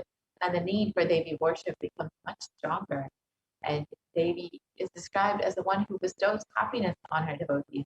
So you can offer your gratitude and devotion to Devi Parashakti by offering your Karnika, and your name shall be chanted during the puja to Devi Parashakti.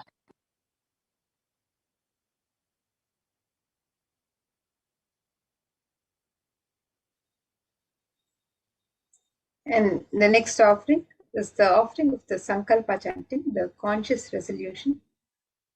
And this verse from Devi Mahatmyam, chapter 12, verse 34, describes that the goddess enchants this universe and she herself gives birth to this universe.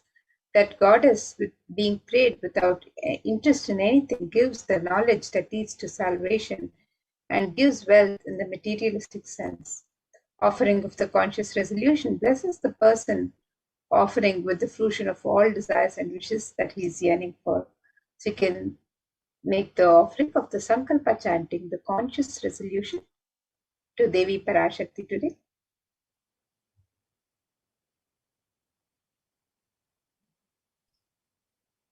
And the next offering to Devi Parashakti is the offering of the Sahasranama Swarnakasu. In the Lalita Sahasranama, Devi is described as Nama Parayana Prita, she who likes the repetition of her various names. And this offering of the Sahasranama Swarnakasu is a very special and unique archana offered to the Mahameru of Devi Parashakti. This offering of the pure gold coins inscribed with the 1008 names of Devi Parashakti, each name inscribed on a coin.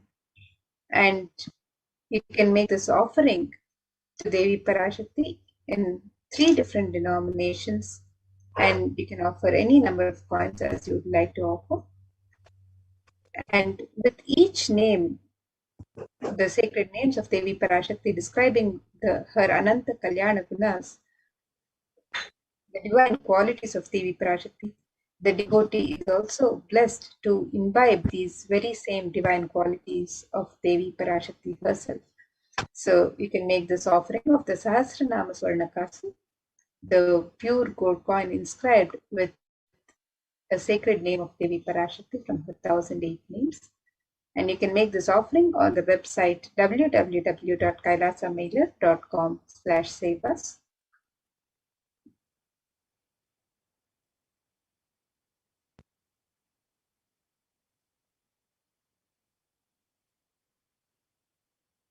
The next offering is the Mukta Anguti, the finger ring with a pearl. And Devi is very well known to be adorned in pearls.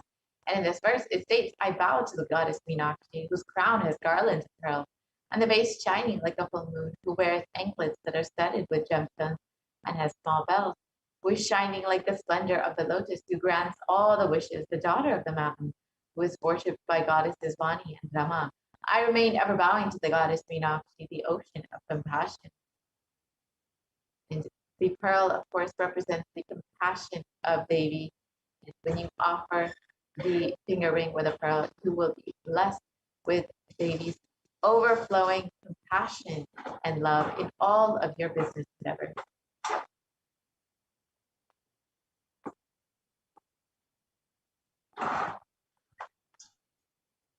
The next offering to Devi Parashakti is the offering of the Swarna Padma Pushpa, the gold lotus. This verse from the Kamika Agama describes the significance of the gold lotus in the worship.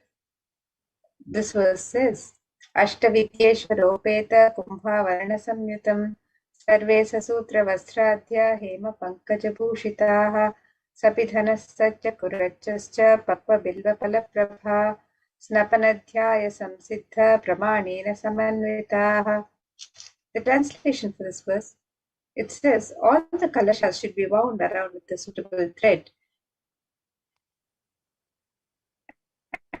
and covered with new cloth. They should be. There are hundreds of scriptural references in the Hindu scriptures for using the lotus in the worship of Paramashiva.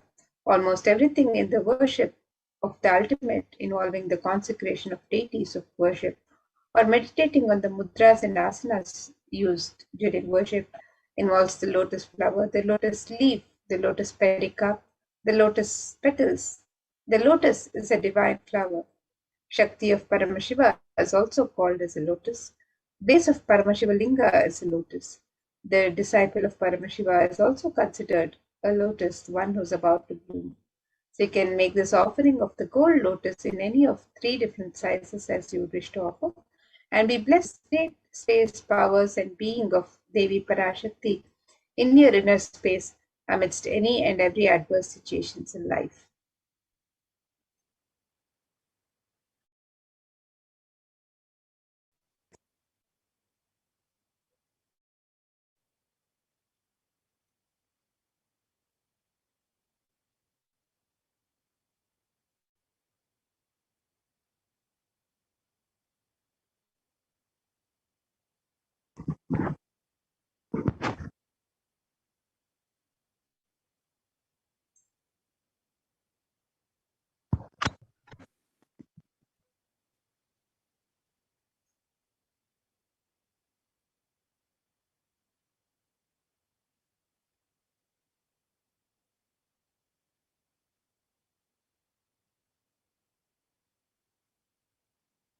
Next offering is the Swadhanamati, the gold toe ring. And in this verse, it describes the power of Devi's very toenails. It describes you whose brightness in the toenails destroys the darkness of ignorance from the minds of your devotees who prostrate at your feet. You whose brightness from your 2 feet overpower that of the lotus flower. So you can see from this verse how powerful just the very toenails of Devi Parashakti are. When you offer this Varnamit to Devi Parashakti, you will be in constant gratitude for receiving the blessings in even the most difficult aspects of your life.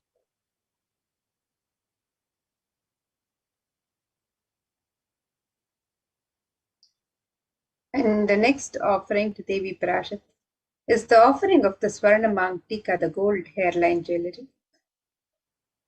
Devi is described as Sudha Sharabhi Vashini. She is the nectar flow in all our nerves from the Sahasrara.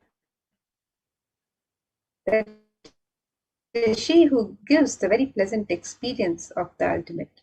The Swarna Mangtika represents the nectar overflowing from the Sahasrara, which is fully opened with the sacred sentiment of gratitude. So you can make this offering of the Swarna Mangtika to Devi Parashakti and receive the blessings of achieving the blissful state of overflowing gratitude and the space of complete completion. And you can make this offering also on the website www.kailasamailer.com/save us.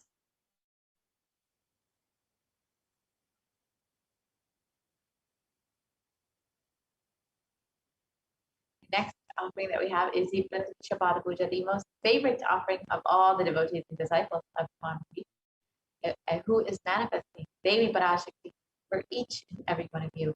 And in the Saundarya Lahari, it states that the nails of Devi have been sharpened by constantly being touched by the crowns of celestial beings who always prostrate before Devi, and Tamogana is darkness.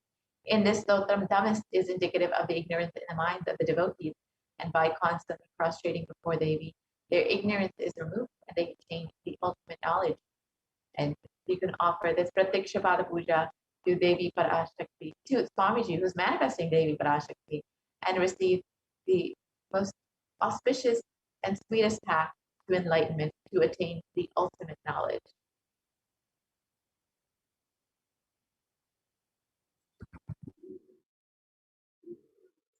And the next offering to Devi Parashakti is the offering of the Vastra Seva. This is the offering of the sacred cloth to Devi Parashakti. And this is a traditional offering which blesses the devotee with the grace and blessings, protection of the divine at all times.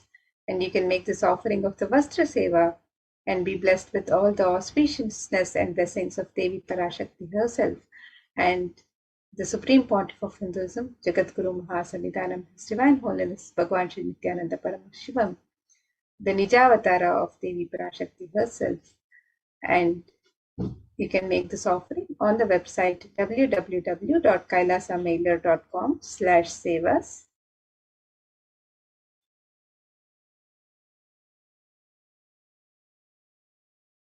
So here you can see a summary of the various offerings that we can make to Devi Parashakti. The e-hundi offering can be made in any amount and in multiple currencies. The Sankalpa chanting, the conscious resolution, can be made on the website also. The Devi Sahasranama Kasu, which is the pure gold coins, each coin inscribed with one of the 1008 sacred names of Devi Parashakti. This offering can be made in 3 different denominations, and you can also offer any number of coins as you would like to offer. You can make the offering of the Mukta Anguti, the gold finger ring embedded with pearl, and this offering can also be made in 3 different sizes.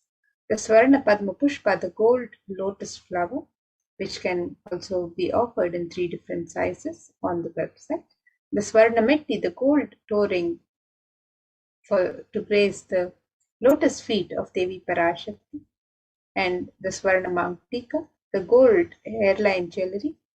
And these are the different ornaments that can be offered to Devi Parashakti, the traditional ornaments.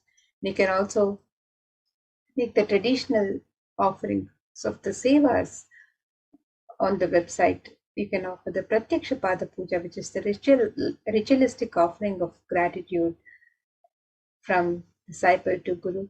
And you can offer the Vastra Seva, the offering of the sacred cloth. So all of these offerings can be made on the website www.kailasamailer.com/sevas.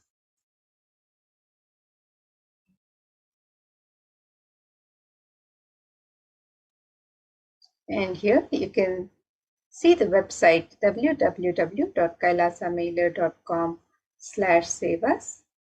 And as you scroll down, you can find out more about the various offerings. You can click on this link here for the e-hundi offerings. So you can click on the link on step 2, and you can also click on the link on step 2 to make your various offerings, the traditional offerings to Devi Parashakti, as you get ready to receive her darshan today. And if you'd like to make an offering, if you'd like to make an intention to make an offering, and you would like to receive the blessings of Devi Parashakti to manifest your intention into reality, you can submit the form on step 1. And once you've made your traditional offerings to Devi Parashakti, you can also fill out the details of the Sankalpa, the conscious resolution, with the names of yourself and your family members on the form in step 3. So you can make all of these traditional offerings to Devi Parashakti as you prepare to receive her darshan today. The e-hundi offerings can be made in multiple currencies, in US dollars, Australian dollars, New Zealand dollars, Canadian dollars, euros, Indian rupees, Singaporean dollars, Malaysian ringgits, Great Britain pound, and the Chinese yen. And you can make the offerings in any amount of your choice. And the traditional offerings of the ornaments and the sevas can also be made on the website. And you can also offer the conscious resolution. You can offer the Devi Sahasranama Kasu, the pure gold coin inscribed with the sacred name of Devi Parashakti from one of her 1008 names. You can offer the Mukta Anguti, the gold finger ring embedded with pearl in 3 different sizes. You can offer the Swarna Padma Pushpa, the gold lotus flower in 3 different sizes. The Swarna Metti, the gold toe ring to adorn the sacred lotus feet of Devi Parashakti. The Swarna Mangtika, the gold hairline jewelry, flowing nectar from the Sahasrara. The Pratyaksha Pada Puja, the traditional offering of gratitude from disciple to Guru.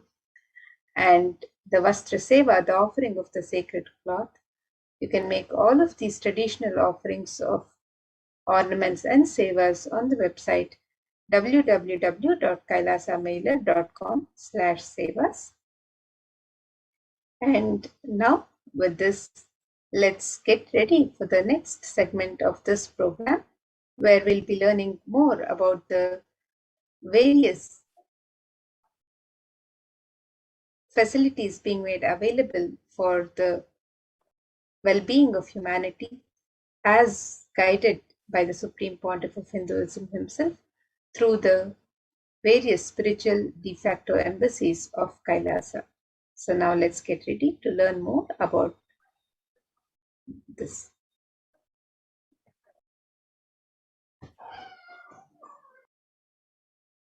Thank you, Mamrita. Nithyanandam, everyone. Welcome back to this segment of the Kailasa's de facto spiritual embassies and Kailasa's contribution, the Supreme Pontiff of Hinduism's contributions. With the blessings of the Supreme Pontiff of Hinduism, Jagat Guru Mahasannidhanam, His Divine Holiness Bhagwan Nithyananda Paramashivan's blessings. Let's start with the Sadguru Vandanam. Nithyanandam Paramasugadam Kevalam Jnanamurtim Dvandvatitam Gagana Sadusham Tattvamasyaadilaksham Ekam Nityam Vimalamachalam Sarvadi Sakshibhutam Bhavatitam Trigunarahitam Sadgurum Tam Namami.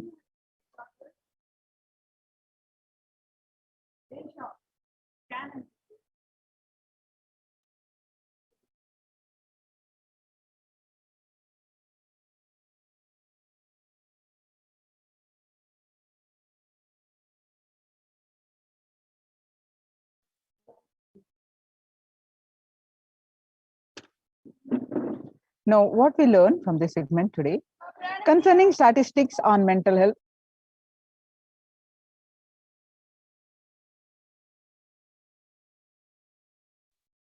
Concerning statistics on mental health and global peace across the world due to COVID-19.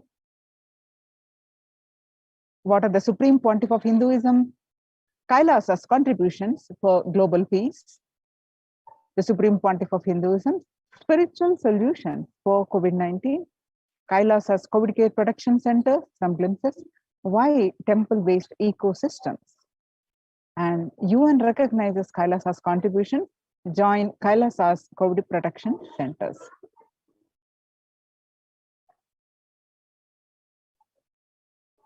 Today, people around the world are trying to grapple with the grim reality far from over. The aftermath of the current calamity promises to be much more devastating. The greatest economics of the world are facing disastrous futures. Countries are facing off each other in deep mistrust. Now let us see some statistics and current news. Across the world, let us see some of the reality, some of the world facing due to the pandemic, the changed world, not only facing the problems related to the health concerns,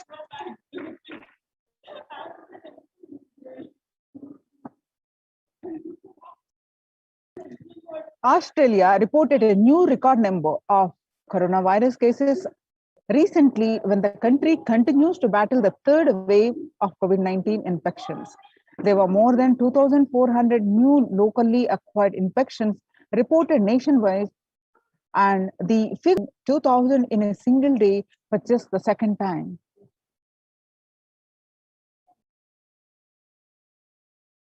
The World Health Organization makes big statement about Delta variant. The World Health Organization recently said that the Delta variant of coronavirus has elbowed out all the three other COVID-19 variants of concern that now represents a tiny fraction of the samples which are being sequenced. Less than 1% of alpha, beta, and gamma are currently circulating. It's really predominantly Delta around the world, said World Health Organization's technical lead on COVID-19, Maria Van Kerkhove. The Delta variant, which was first detected in India last year, has become more fit and it is more transmittable and it is outcompeting. It is replacing the other viruses that are circulating. She said that added to the variant has been detected in more than 185 countries till date. Has now killed more Americans than the 1918 to 19 influenza pandemic did. The influenza pandemic in 1918 to 19 infected about 25% of Americans and killed an estimated 0.65% with 675,000 deaths. COVID-19 has infected more than 12% of Americans and killed about 0.2% with 676,000 deaths. Now that the US death toll from COVID-19 has surpassed 676,000, the coronavirus pandemic has killed more Americans than the 1918 to 19 influenza pandemic did. Axios and the Associated Press both reported the grim milestone on Monday.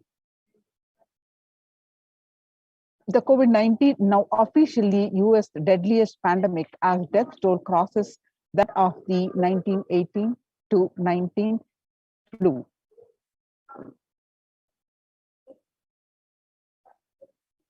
People infected with alpha variant exhale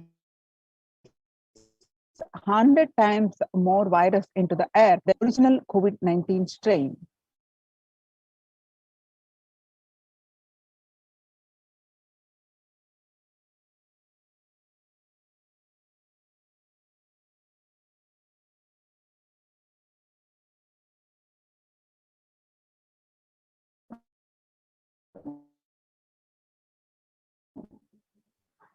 And 6 feet virus according to a study, results published in the journal Sustainable Cities and Society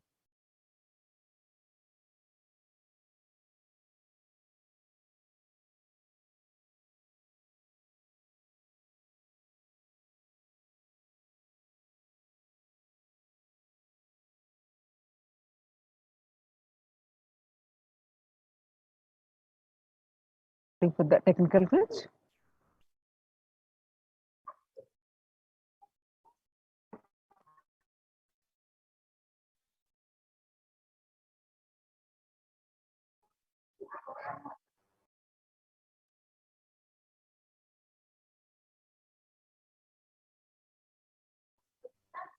So 6 feet distance may not be enough to prevent viral transmission indoors.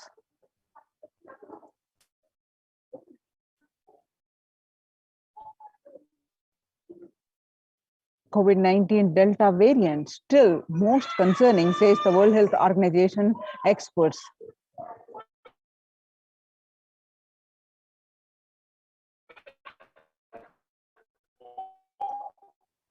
COVID-19 pandemic is no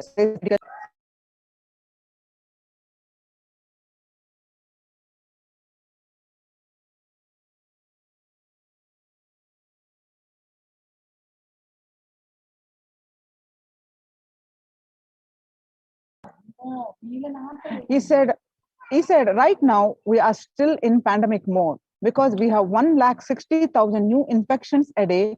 That is not even modestly in good control. In an interview with Axios, the US has reported 40 million cases of COVID-19 since the outbreak of the virus, with over 4 million infections adding up in the past few weeks. The increase in COVID cases comes as the US administration earlier this month announced that it is planning to provide booster shots of vaccine as the Delta variant has become dominant in the nation and is wreaking havoc. The surge in the Delta variant is driven by the low vaccination coverage in many communities across the US, according to the US Center for Disease Control and Prevention. In a country of our size, you can't be hanging around and having 100,000 infections a day. You've got to get well below 10,000 before you start feeling comfortable, Mr. Fauci added.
COVID-19 violent incidences and fatalities, January 2020 to April 2021. You can see the spike in violent incidences in April 2020.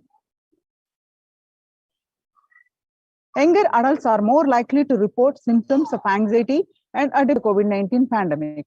Ages 18 to 24, about 56.2%.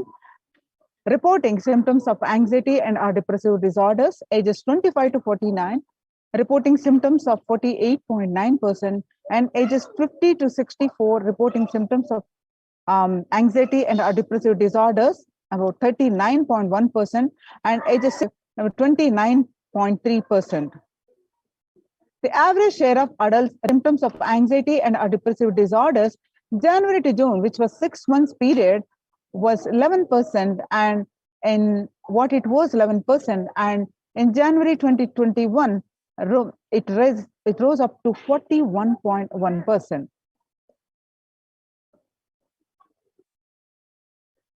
And you can see some more statistics reporting the same, that the younger adults are reporting more of anxiety and or depressive disorder during the COVID-19 pandemic.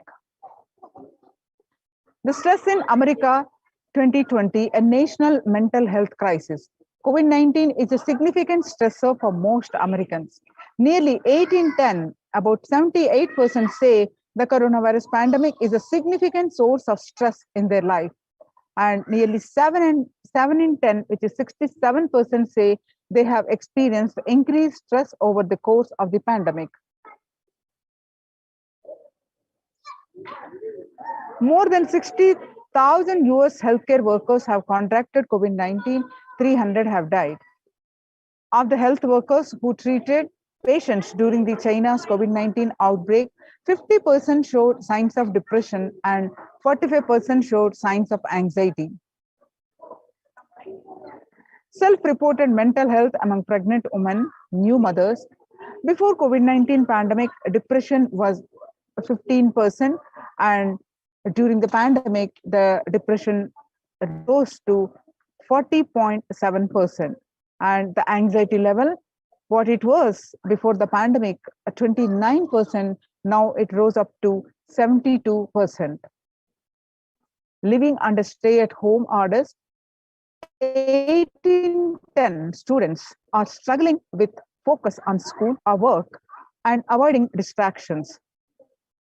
50% of all students do not know where to go for help for their mental health.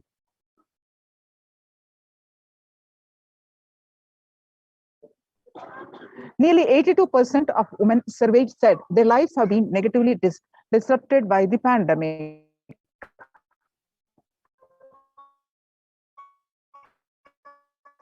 Nearly 70% to their career growth.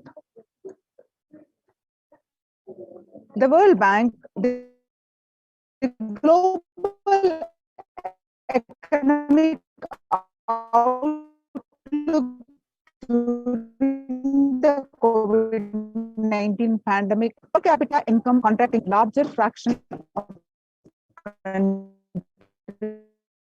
globally since 18 in consensus projections among all global recessions since 19. COVID-19 is the threat to peace building in COVID-19 crisis has worsened already fragile situations. The ILO is more aware than ever of its responsibility to promote peace and resilience in the time of this global pandemic. In India, the Mumbai mayor says the third wave is already here. The city mayor has said that the third wave of COVID is already upon Mumbai, pointing to a sudden spike in cases. The third wave of COVID-19 is not coming, it is already here, said the Kishori Padnekar, adding that an announcement regarding the matter has already been made in Nagapur. Speaking of the coming festival season in Maharashtra, the mayor urged people to remain in their homes under asked to allow only breakthrough infections found in 25% health staff. A little over 25% of healthcare workers were infected with coronavirus despite getting fully vaccinated. A recent study has revealed, giving an insight on the breakthrough infections due to the Delta variant. The study, jointly conducted by the Institute of Genomics and Integrative Biology and Maximum Hospitals in Delhi NCR, found that the vaccination breakthroughs were far more common during the Delta outbreak in Delhi than previously reported.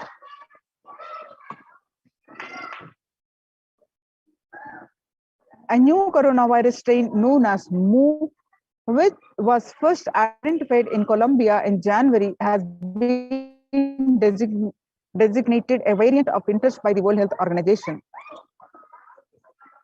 Now that we have seen across the world the pandemic situation and how it is affecting not only health, physical health and mental health, but also it is concerning our global peace. So how to cope up with this current COVID-19 pandemic? It is important to address the COVID pandemic, which is seeing another setting in as a result of continuous lockdown is resulting in delusional ignorance. Holding on to the delusion and supporting the space of delusional decisions leads to delusional arrogance. Continuous lockdown leads to delusional thoughts. I can't live forever in this lockdown, going out and then exposing oneself and putting the risk on yourself and others with irresponsibility and insensitivity in the delusional arrogance. How to cope up with the current COVID-19 pandemic?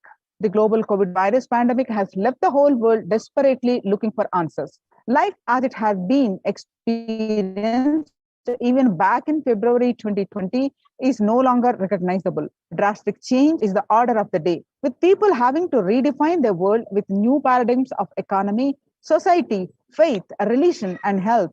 Blessed are those who have had the greatest fortune to be with the incarnation of Paramashiva, the supreme pontiff of Hinduism, in their lives to carry them through this crisis. If you are in India, consider joining the COVID care protection centers across India, Kailasa's de facto spiritual embassies, which are multi-layered quarantine facilities. Register now through the link below, https://kailasa.org/Kailasa care.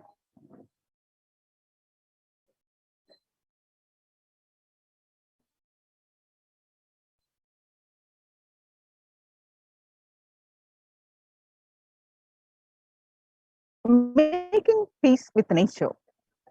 Development goals. If we start now, making peace with the nature is possible. Even amid pandemic, 2021 can go down as the year we made peace with the nature and set the planet to healing. Our environmental, social, economic challenges are interlinked. They must be tackled together. For example, we cannot achieve the sustainable developmental goals, including ending poverty by 2030, if climate change and ecosystem collapse are undermining food and water supplies in the world's poorest countries. We have no choice but to transform our economics and societies by valuing nature and putting its health at the heart of all our decisions. Now, let's watch a small clip on making peace with nature.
The World Health Organization Health and Peace Initiative. Health and peace are interrelated.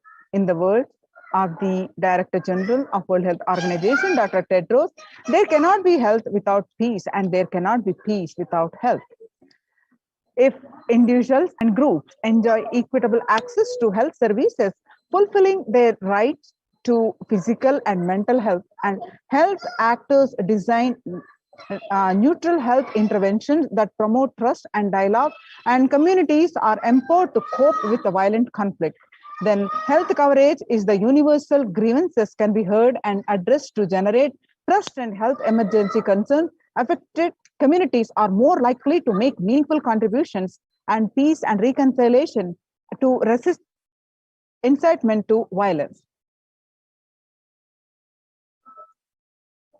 A United Nations Institute of Peace. Amid COVID we need enhanced international coordination to build peace. Tackling the pandemic and building resilience in fragile states requires concerted international action at local, national, and global levels.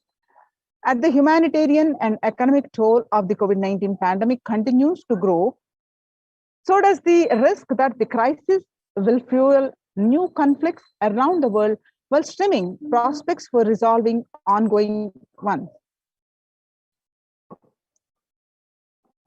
Stronger health systems and universal health coverage must be a priority. For the first time since 1945, the entire world is confronted by a common threat, regardless of nationality, ethnicity, or faith.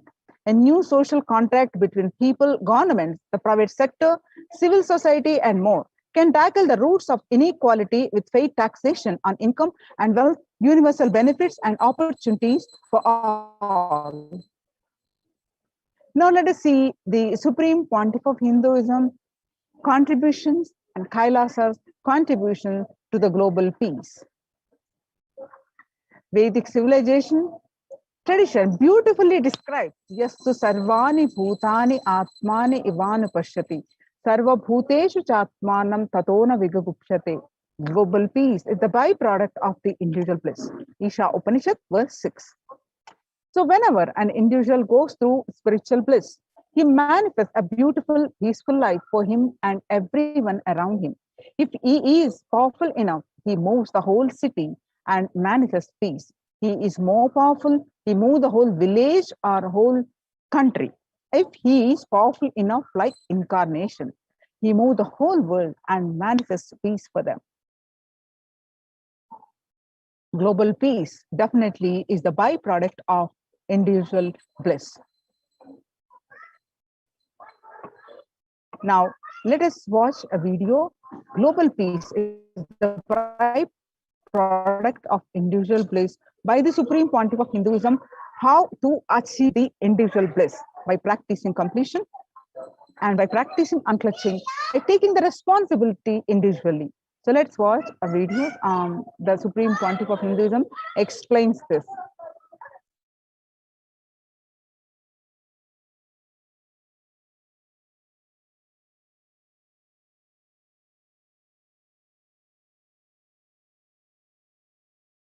Are carrying and the consciousness embodied in many bodies. Please understand, the more deeper you go inside you, means more deeper space you go inside you, more expanded you become, more one with everything, more oneness you experience. Because the more deeper you go, the more you experience the unified field of consciousness. Various words are used.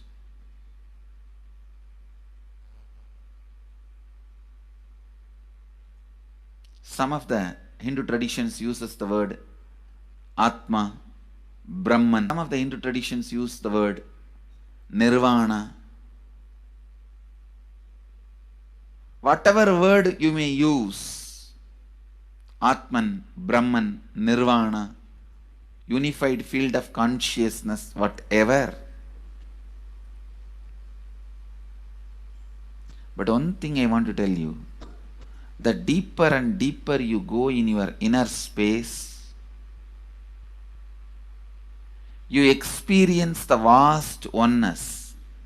The more superficial you are, the more incompletions you carry with others, even with yourself.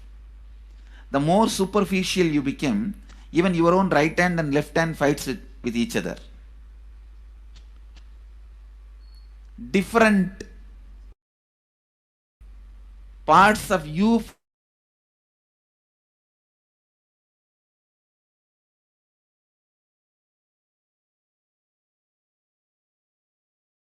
fights. The more deeper you start traveling, first you get integrated. The you fighting with you stops. Then the people around you get integrated. They fighting with you stops. Completion with yourself, then completion with others, then comes completion with other things, not just living beings, even with inanimate beings. The completion starts happening. Even with a nature, completion starts happening. Please understand, the more deeper you travel, the more deeper you go, the more deeper you settle down, the more deeper you start living. Your cognition expands. Your cognition includes. Your cognition becomes more and more inclusive. More joy, more bliss, more knowledge.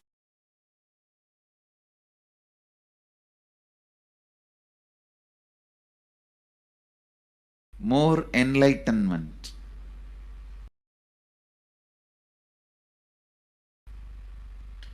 Please understand. You feels complete with you.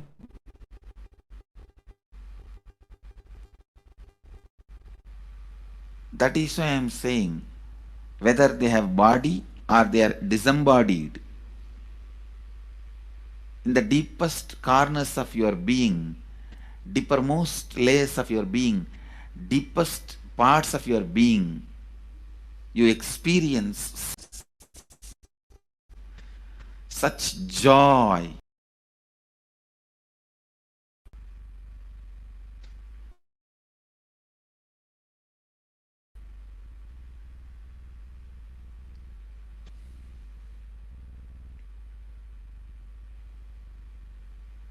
Going into the deepermost corners of your being, not only joy, it's a power.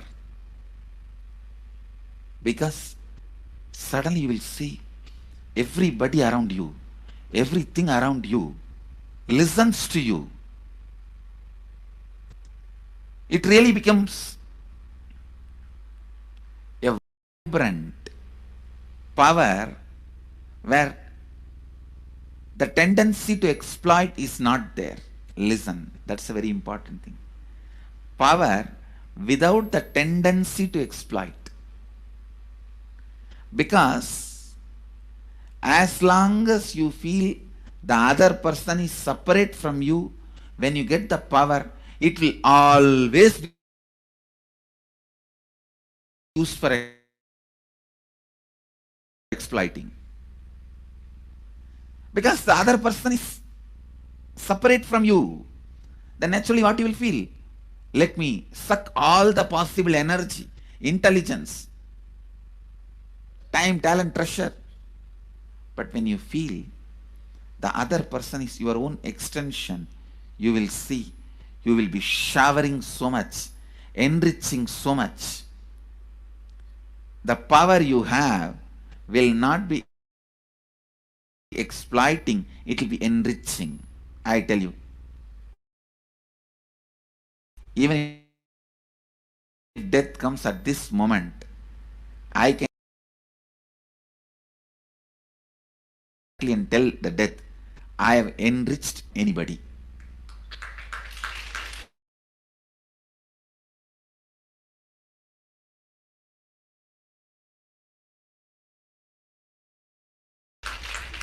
I have given to everyone more than what I received from them. Come on, let's go. My accounts is clear. I don't have debt. No credit card money to be paid, loans to be paid, no debit card, no credit card. my accounts is clear. Understand, when you feel everyone is your extension, the power given to you, the power you gain, see, any living is power. Powerful way. Even in that, you will become powerful. So any lifestyle you choose, you will get.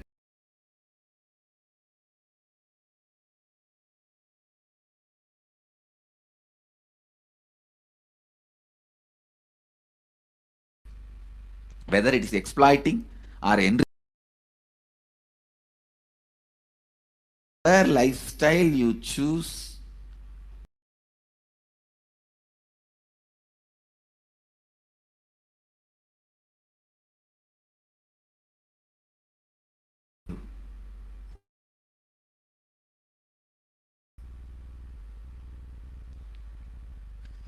the first experience is everything around you listens to you.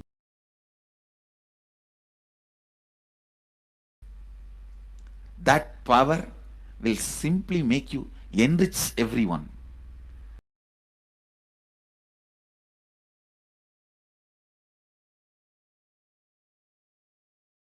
Have through living is power of enriching. Whatever you do, as I said, whether you live the power of lighting brings more and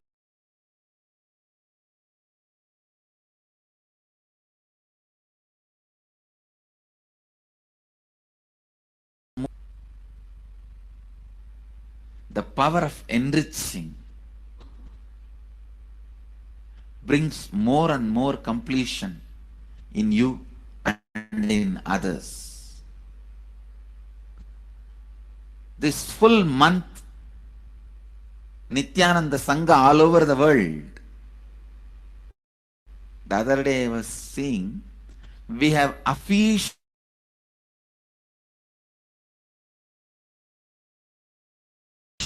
presence in more than 50 countries.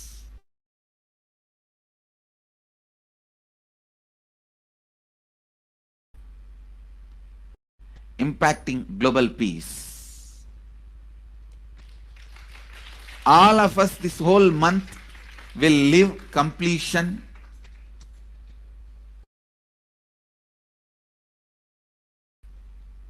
and do samskara dahana kriya, means burning the patterns which separates us from others, burning the patterns which are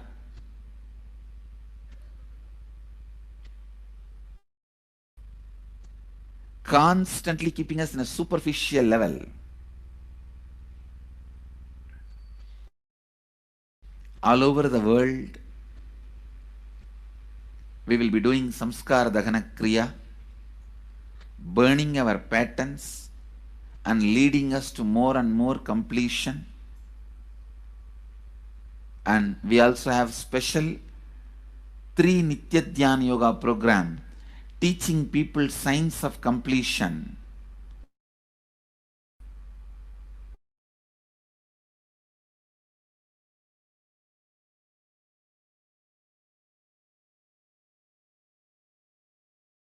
And facilitating samskara dahana kriya.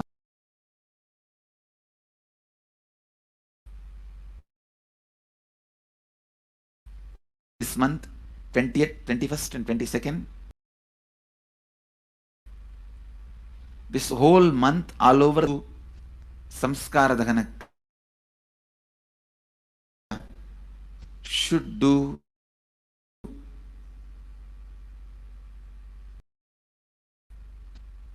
the practice of burning all the incompletions and patterns which leads to conflicts, bringing more and more peace inside us and outside us.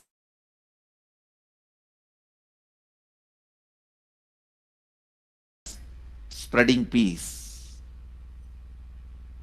This whole month, let's impact global peace. Let us really it. Let's do it. Let's do it.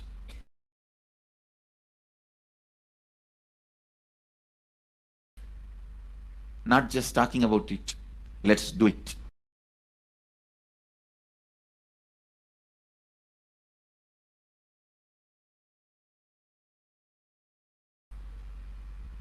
Even if you teach to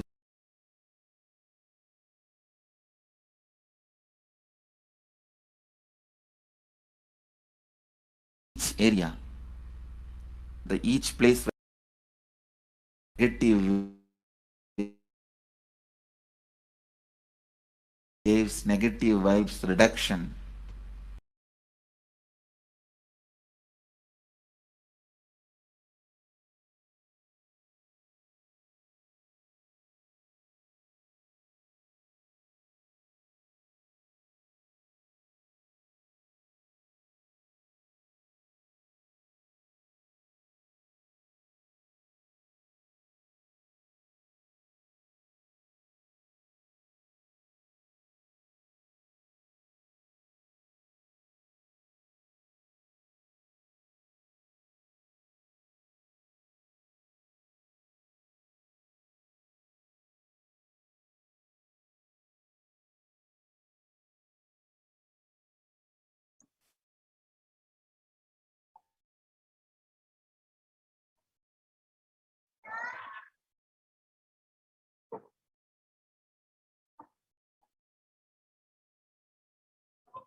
Sorry for the technical glitch. Now we are going to start. The global peace is a byproduct of individuals' self-transformation, the secret to achieve global peace.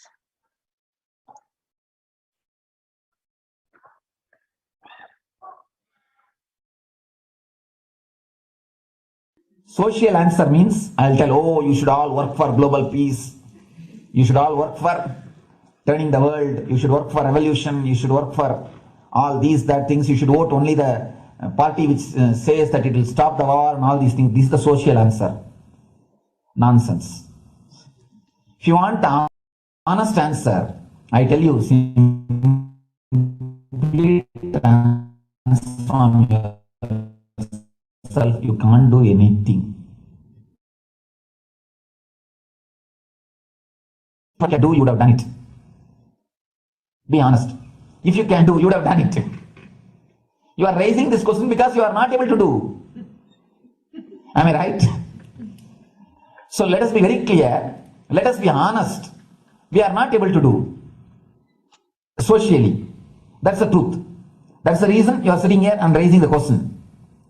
I tell you, understand few important things. There are a lot more attached to this question. There are many things which is attached to this question. We always feel the present is the world is totally spoiled. It is not going according to the rules or how it is supposed to be. It was wonderful once upon a time. In ancient time, things were going properly. Everything was well and great. And I tell you, 10,000 years ago, they found things on stone in Harappa Mohenjo-daro culture.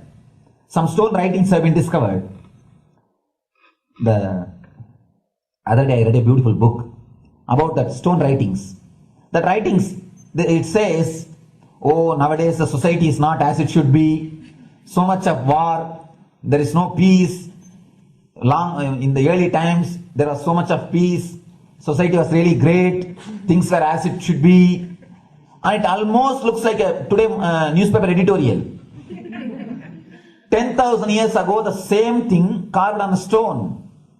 Then understand, there was no such time as only good prevailed. It is just a fantasy.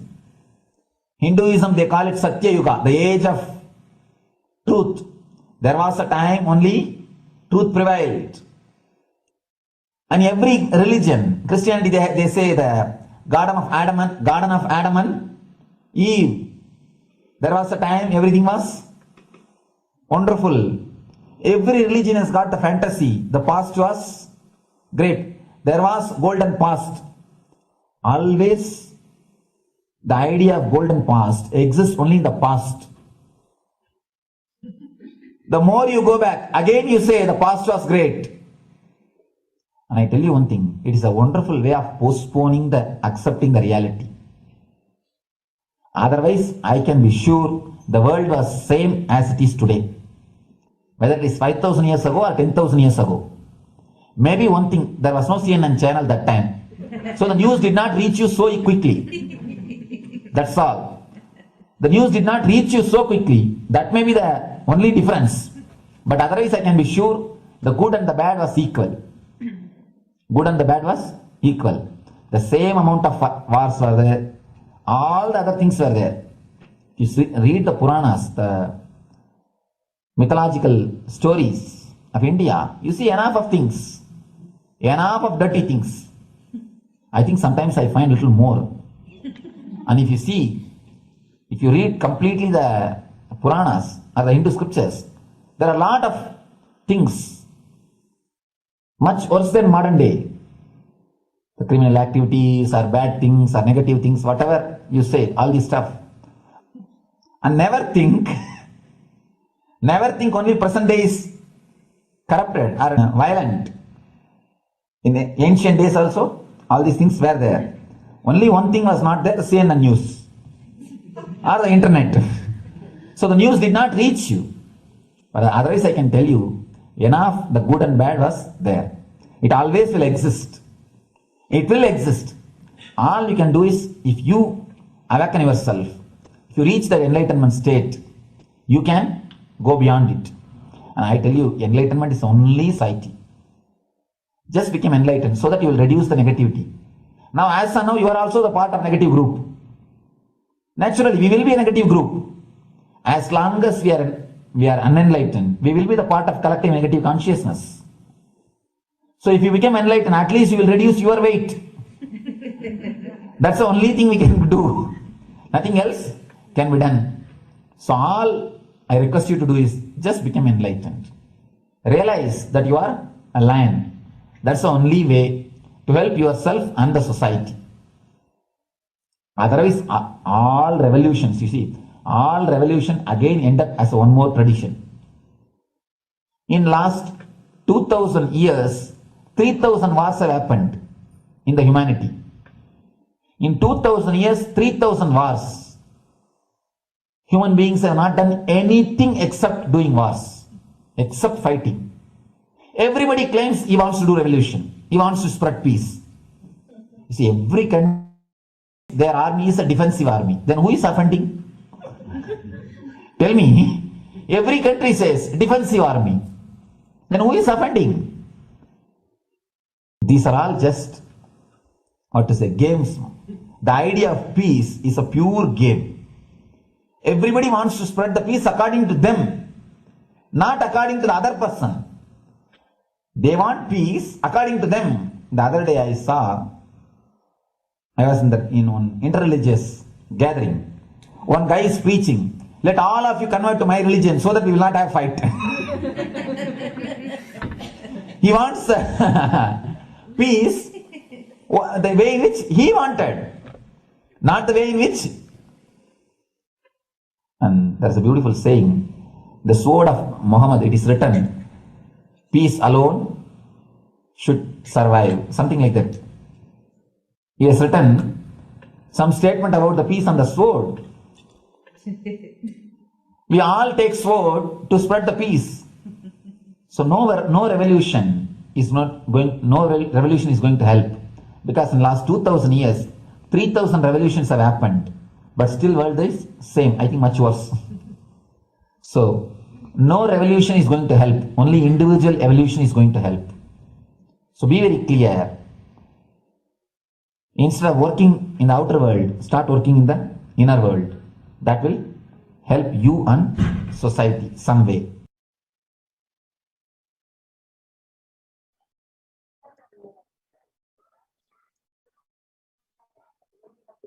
Social. Now, the Supreme Pontiff of Hinduism shares about Sri Kailas is all about peace-based powerfulness.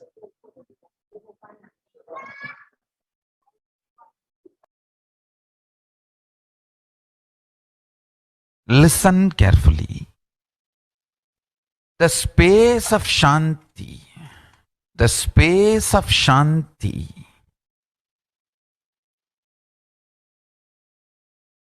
is where Kailasa grows. Listen carefully.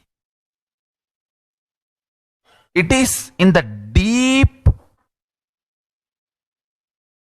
powerfulness of peace, or peace-centered powerfulness is the ground, breeding ground for Paramashiva to manifest. Please understand. Like how pure mirror reflects everything, pure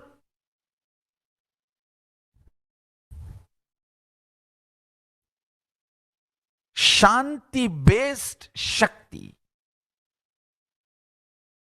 peace-based powerfulness reflects Paramashiva. Paramashiva manifests in peace-based powerfulness. Please understand. Neither violence nor powerlessness.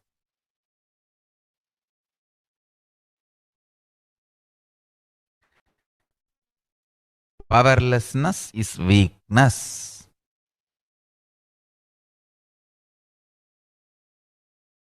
Is abusive. Peace-centered powerfulness. Powerfulness-centered peace. All the Upanishads starts with peace, completes with peace. Shanti mantra. Starts with Shanti mantra, gets completed with Shanti mantra. Peace-based powerfulness is a fundamental requirement for Paramashivatva to manifest. That is why people who don't want us to manifest Paramashivatva or power manifestation do not want to allow the peace in our life, or do not want peace in our campus. Understand? But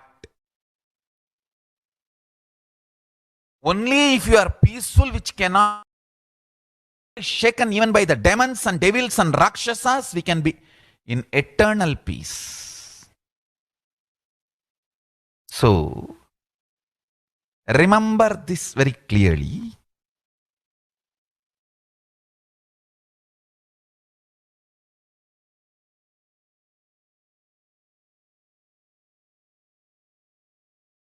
Peace alters the very DNA structure, genetic structure, the core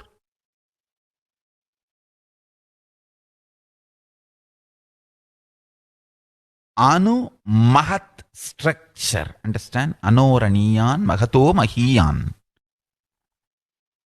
The consciousness in you is atom inside the atom, Mahat, more than Mahat. That Anoraniyan Mahato Mahiyan. That consciousness starts growing in you with more and more peace-based powerfulness developing in you. Nothing can be compared to unclutching. Spend more and more time, energy in unclutching. It will never be wasted. Time spent on unclutching is the most productive time for you in your life, because unclutching completely makes you altogether a different material. Understand? It makes your very biomemory, muscle memory, core structure, molecular structure, genetic structure, DNA structure, everything all the 8 energy flow circuits, 7 energy flows, pure conscious explosion. So totally 8 energy flow circuits exist in you. All the 8 explodes when you unclutch. Understand? Unclutching is the space of Sri Kailasa.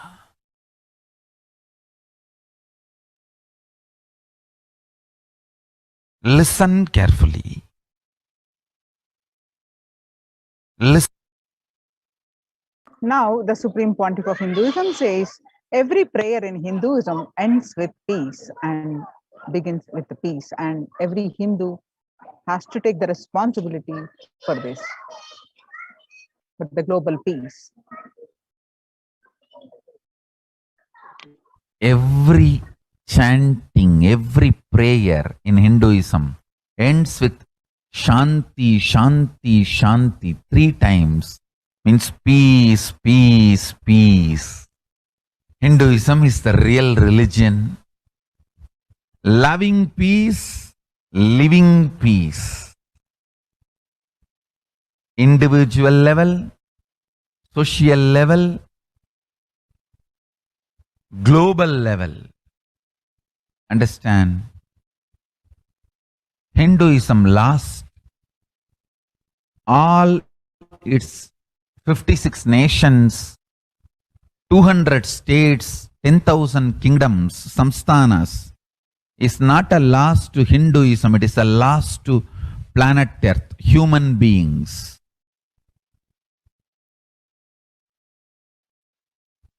Wherever Hinduism is practiced, kept alive, the ideal of global peace is kept alive. Just do this one simple statistics. You yourself study. Google and study. Take the top 10 religions and list how many people they converted in last 200 years, how many people they killed. List for each religion. I can be 200% sure you yourself will realize Hinduism is the most peace-loving and peace-living religion, neither conversion nor terrorism. Neither conversion nor terrorism.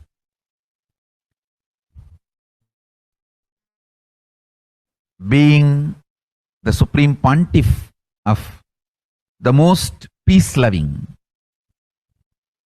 peace-living religion, I give you all my blessings on this International Peace Day. Understand? It is we Hindus need to keep the global peace as a living possibility, and we need to make this global peace as reality. Just talking about global peace will not work. Working for global peace only is the responsibility of the real living Hindu. Anyone who wants to claim themselves as a Hindu or practicing Hindu should work for global peace. Global peace is our responsibility.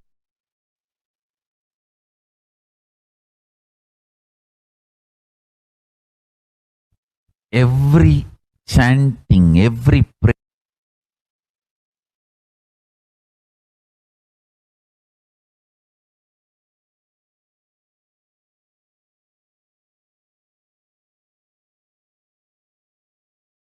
Hindus have the responsibility to bring global peace.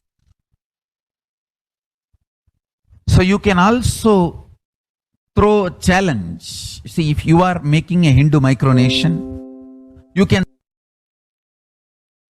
throw this challenge to each one, your friends, family, 10 people. Let them participate in the challenge and then create. Let them send a challenge to others. So I welcome all the living and practicing Hindus to become founding fathers of Kailasa micronation in your countries. You can also make a challenge, like how they made ice bucket challenge and all that. We can make a challenge. You form Hindu micronation and claim, I am the founding father of the Hindu micronation Kailasa. And then you can invite your family, friends for a challenge. 11 people. You form and you challenge 11 people and they also form and they spread. So let us start spreading. This project is my message on this International Day of Peace. Let us start working for global instead of just talking. What the work we do will talk for us. The talk we do will not work for us. This is the message. The work we do will talk for us. The talk we do will not work for us. Global peace is the responsibility of Hindus.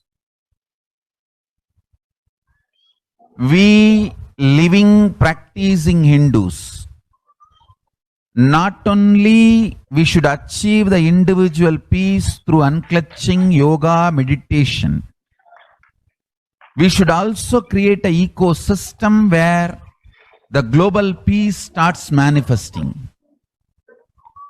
This Kailasa Hindu micronation is the enlightenment ecosystem. I request every living practicing Hindu to manifest, do it. So the global peace can manifest from these Kailasa Hindu micronations all over the world.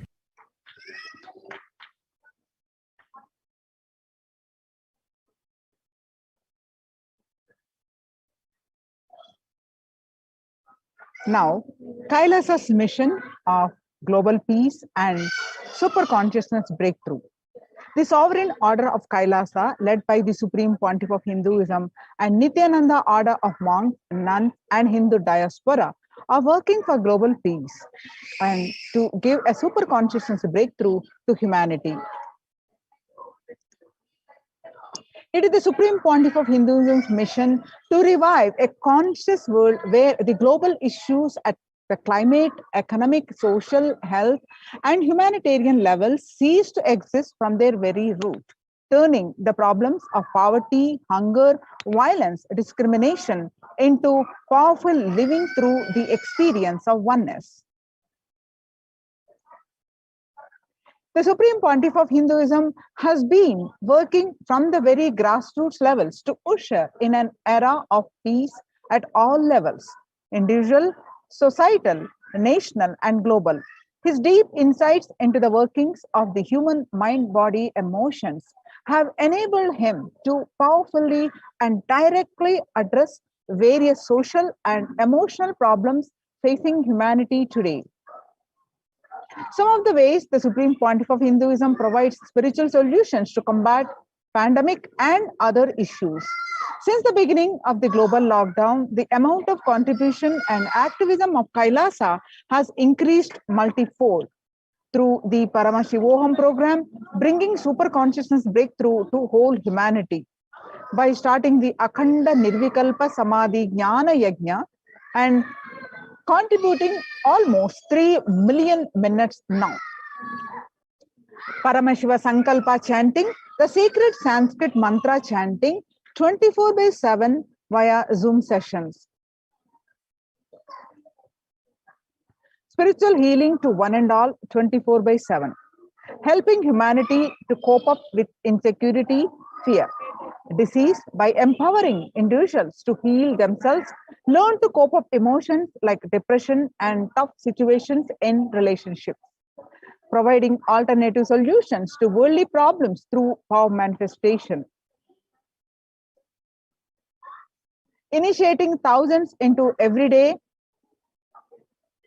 into manifesting innate superhuman capabilities into Kailas courtyard sessions, providing healthy solutions like a technique to clear the stomach from the Ayurveda solutions, which ultimately brings clarity out to the spiritual truths and give a conscious breakthrough. In the long term, establishing self-sufficient communities. Continuing and identifying the service of Annadan, the free food in Nithyananda Annalayas around the world, including Tirunamalai and Los Angeles, paving way with the New World Order, starting the agriculture-based communities in Adi Kailas and several other locations. Peacekeepers of Kailasa, offering various life solutions from the teachings of the Supreme Pontiff of Hinduism. Hinduism prescribes various methods for global healing. One such is Maheshwara Puja. Collective negativity simply through the presence of the and his order of monks, offering Maheshwara Puja to the natural calamities hit victims. Bhava Samadhi Darshan to raise the individual consciousness breakthrough. Devi Parashakti Akashic reading, the cosmic revelations. Society was created with the delusional ideas of too many people's beings, blind spots, and the decisions made from these blind spots. If the visionary of a civilization or country or nation has blind spot when he develops the vision for it, the whole civilization suffers these blind spots forever. Now it's time the nature, the Prakriti resets itself. Many of the blind spots based visions, ideas become of the society. This pralaya, which is happening, is melting down everything which is delusion based. The world as we know is gone. Let us celebrate God. This isolation, which is seemingly endless, with an unknown future, which is compelling humanity to make 100% lifestyle change, is something to be deeply dwelt upon. All problems need to be addressed, actual solutions and powerful cognitions. To stop people having meltdown, pandemic fatigue, collapsing, depression, destruction, and also give them super consciousness breakthrough and revive the enlightened civilization. The Supreme Pontiff of Hinduism continuously gives spiritual solutions and powerful cognitions. Some of the spiritual solutions and powerful cognitions given by Supreme Pontiff of Hinduism for COVID-19 is unclutching, practicing completion, practicing oneness, practicing ajapa japa of Mahavakya, Om Nithyananda Paramashivoham, consciously building a deep feeling connection, yoga, puja, vegetarian diet, and nirahara samyama. It is time we all take responsibility to save humanity, to protect people from pandemic fatigue, destruction. Let us try to enrich and enrich people for every one of these great spiritual solutions.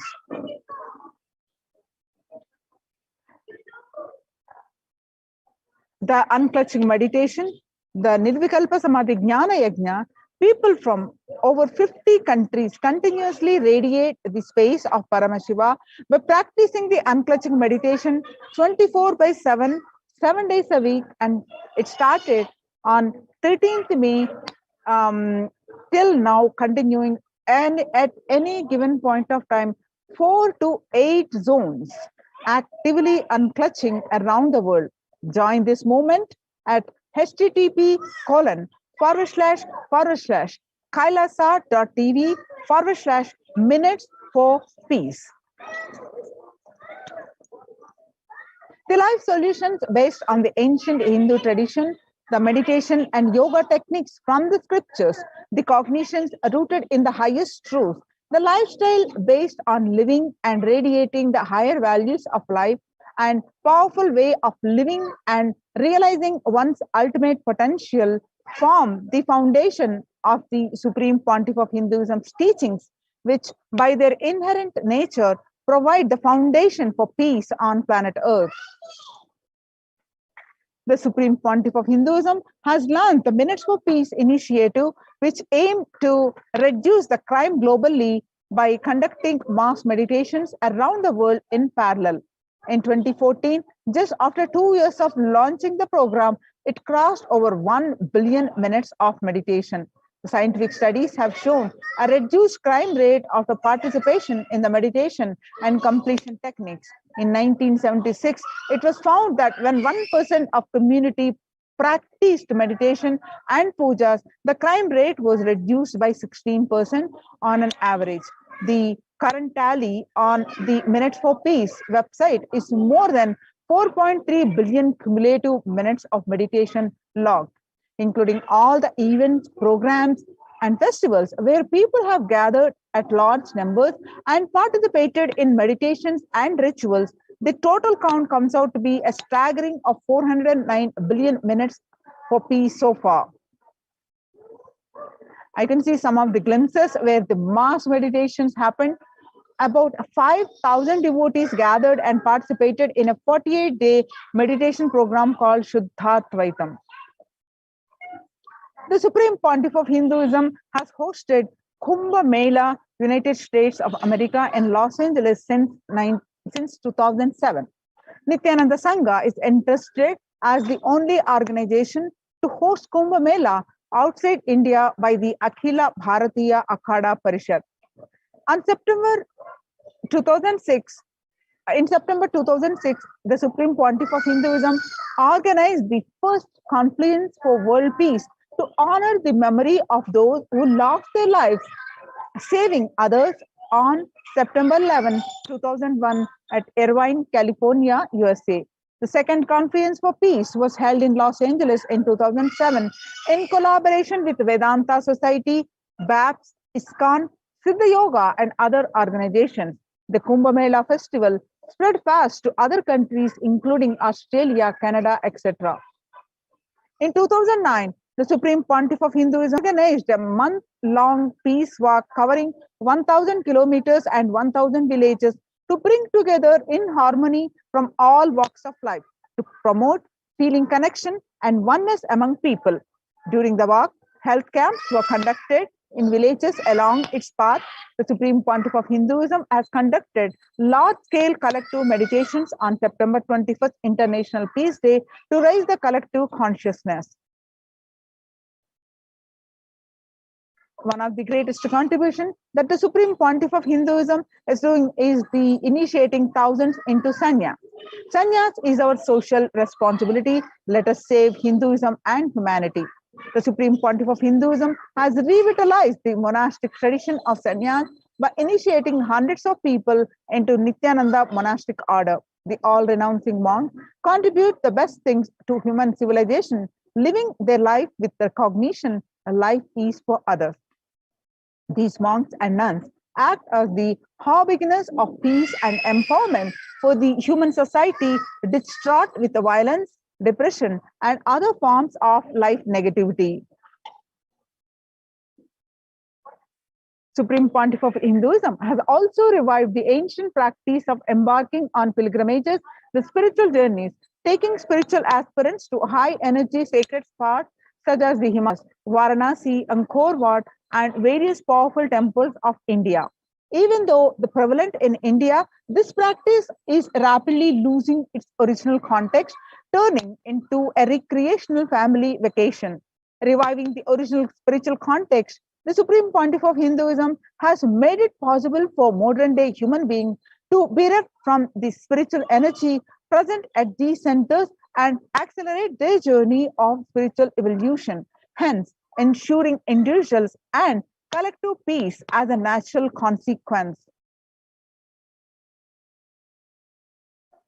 The food systems hold key to ending the world hunger. The effects of COVID-19 pandemic, the UN has noted a dramatic increase in the world hunger. According to the state of food security and nutrition in the world, 1/10 of the global population, as many as 811 million people, were undernourished in 2020, an increase of 118 million from 2019. According to the Eat, Lancet Commission, moving toward diets with the diversity of plant-based foods, low amounts of animal source foods, unsaturated rather than the saturated fat, Our limited amounts of refined grains, highly processed foods, and added sugars could prevent between 19 and 24% of all adult deaths each year. Under the Red Om project, No Hunger project, launched by the Supreme Pontiff of Hinduism through the Annalayas, the food donation centers of the Kailasa spiritual embassies, the Supreme Pontiff of Hinduism has served over 5 billion organic sattvic vegetarian meals so far. Giving free food to all the citizens is the economic policy of Kailasa, deriving the reference from Vedas and Agamas. Recently, under the humanitarian initiative launched by the Supreme Pontiff of Hinduism, is the opening of Kailasa's COVID care centers in India, where the monastery campuses have been turned into a multi-layer quarantine facility to safeguard the inmates against any possible point of contact with the outer world. The Supreme Pontiff of Hinduism has opened this service free to all people, regardless of all differences, any differences in age, gender, caste, creed, ethnicity, color, or socio-economic status. Food, shelter, internet, and all basic facilities, including medical care, are provided at these COVID care centers, free of cost and for an indefinite time. The outcome has been splendid. Zero infection rate so far among the participants, a feat not achieved anywhere else in the world, let alone in India. This response model of handling the COVID-19 pandemic at a community level, along with the guidelines and recommendations for governments, has been recognized and accepted by the United Nations as well. Now, you can see some of the glimpses where the participants of the COVID care program offered by the Supreme Pontiff of Hinduism are enjoying a healthy, blissful spiritual lifestyle in multi-layered protection. They enjoy a stress-free time following a spiritual morning routine, doing yoga, doing puja, temple sevas, volunteering, and contributing festivals, celebrating all the latest festivals, and enjoying not only a stress-free life, protection, 100% protection from the COVID, and having a spiritual breakthrough, a breakthrough from their all the issues, being it a health, worries, all the issues having resolved and getting a spiritual breakthrough, enjoying a fun-filled activism, the spiritual life in these Kailasa's COVID care protection centers. So join these COVID care protection centers. If you're in India, register now through the link below, https://kailasa.org/Kailasa care. With this, we will be moving on to the next segment of the program after a very short break.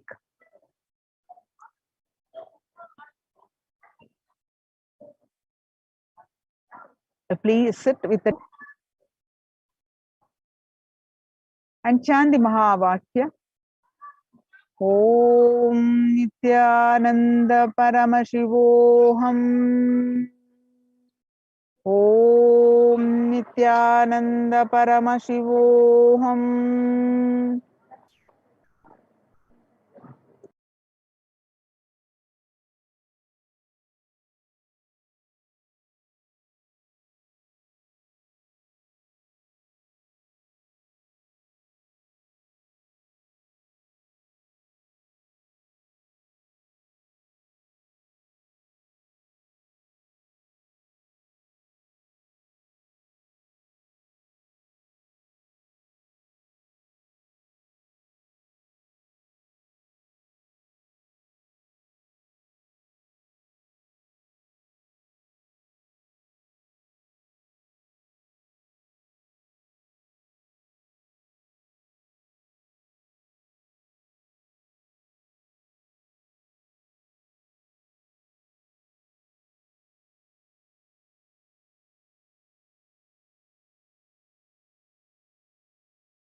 Nithyanandam, everyone.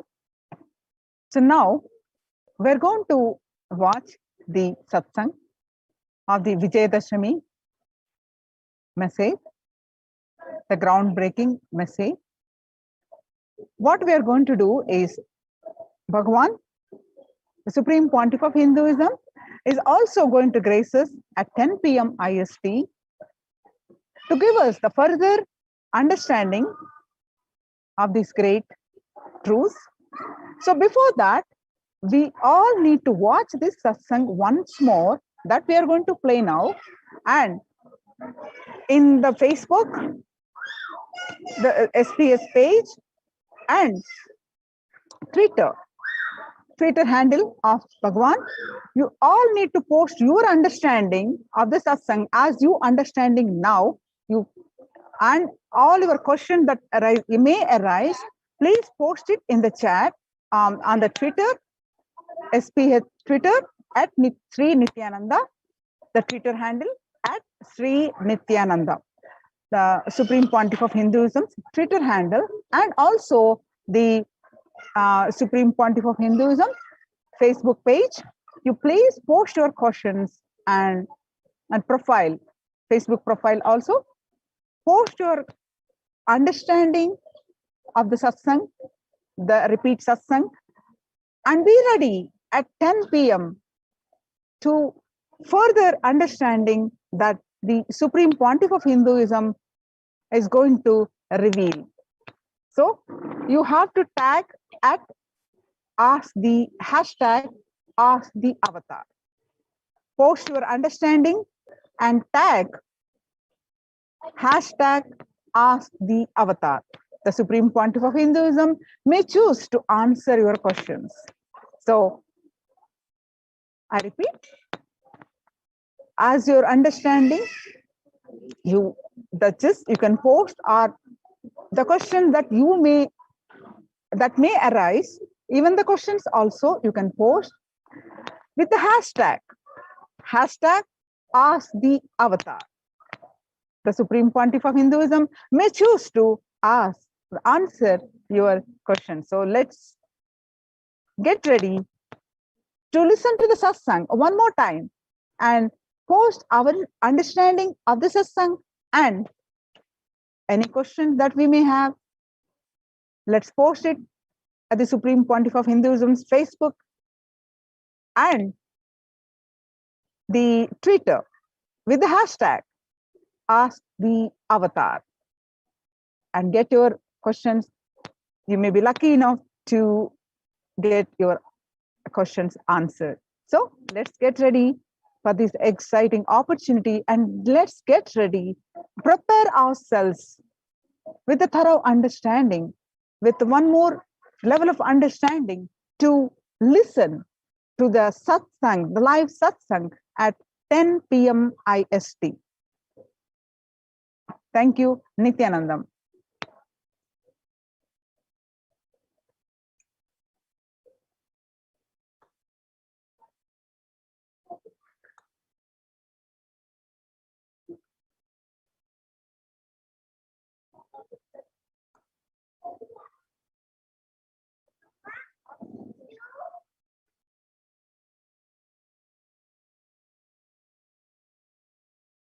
Nithyananda Paramashivoham.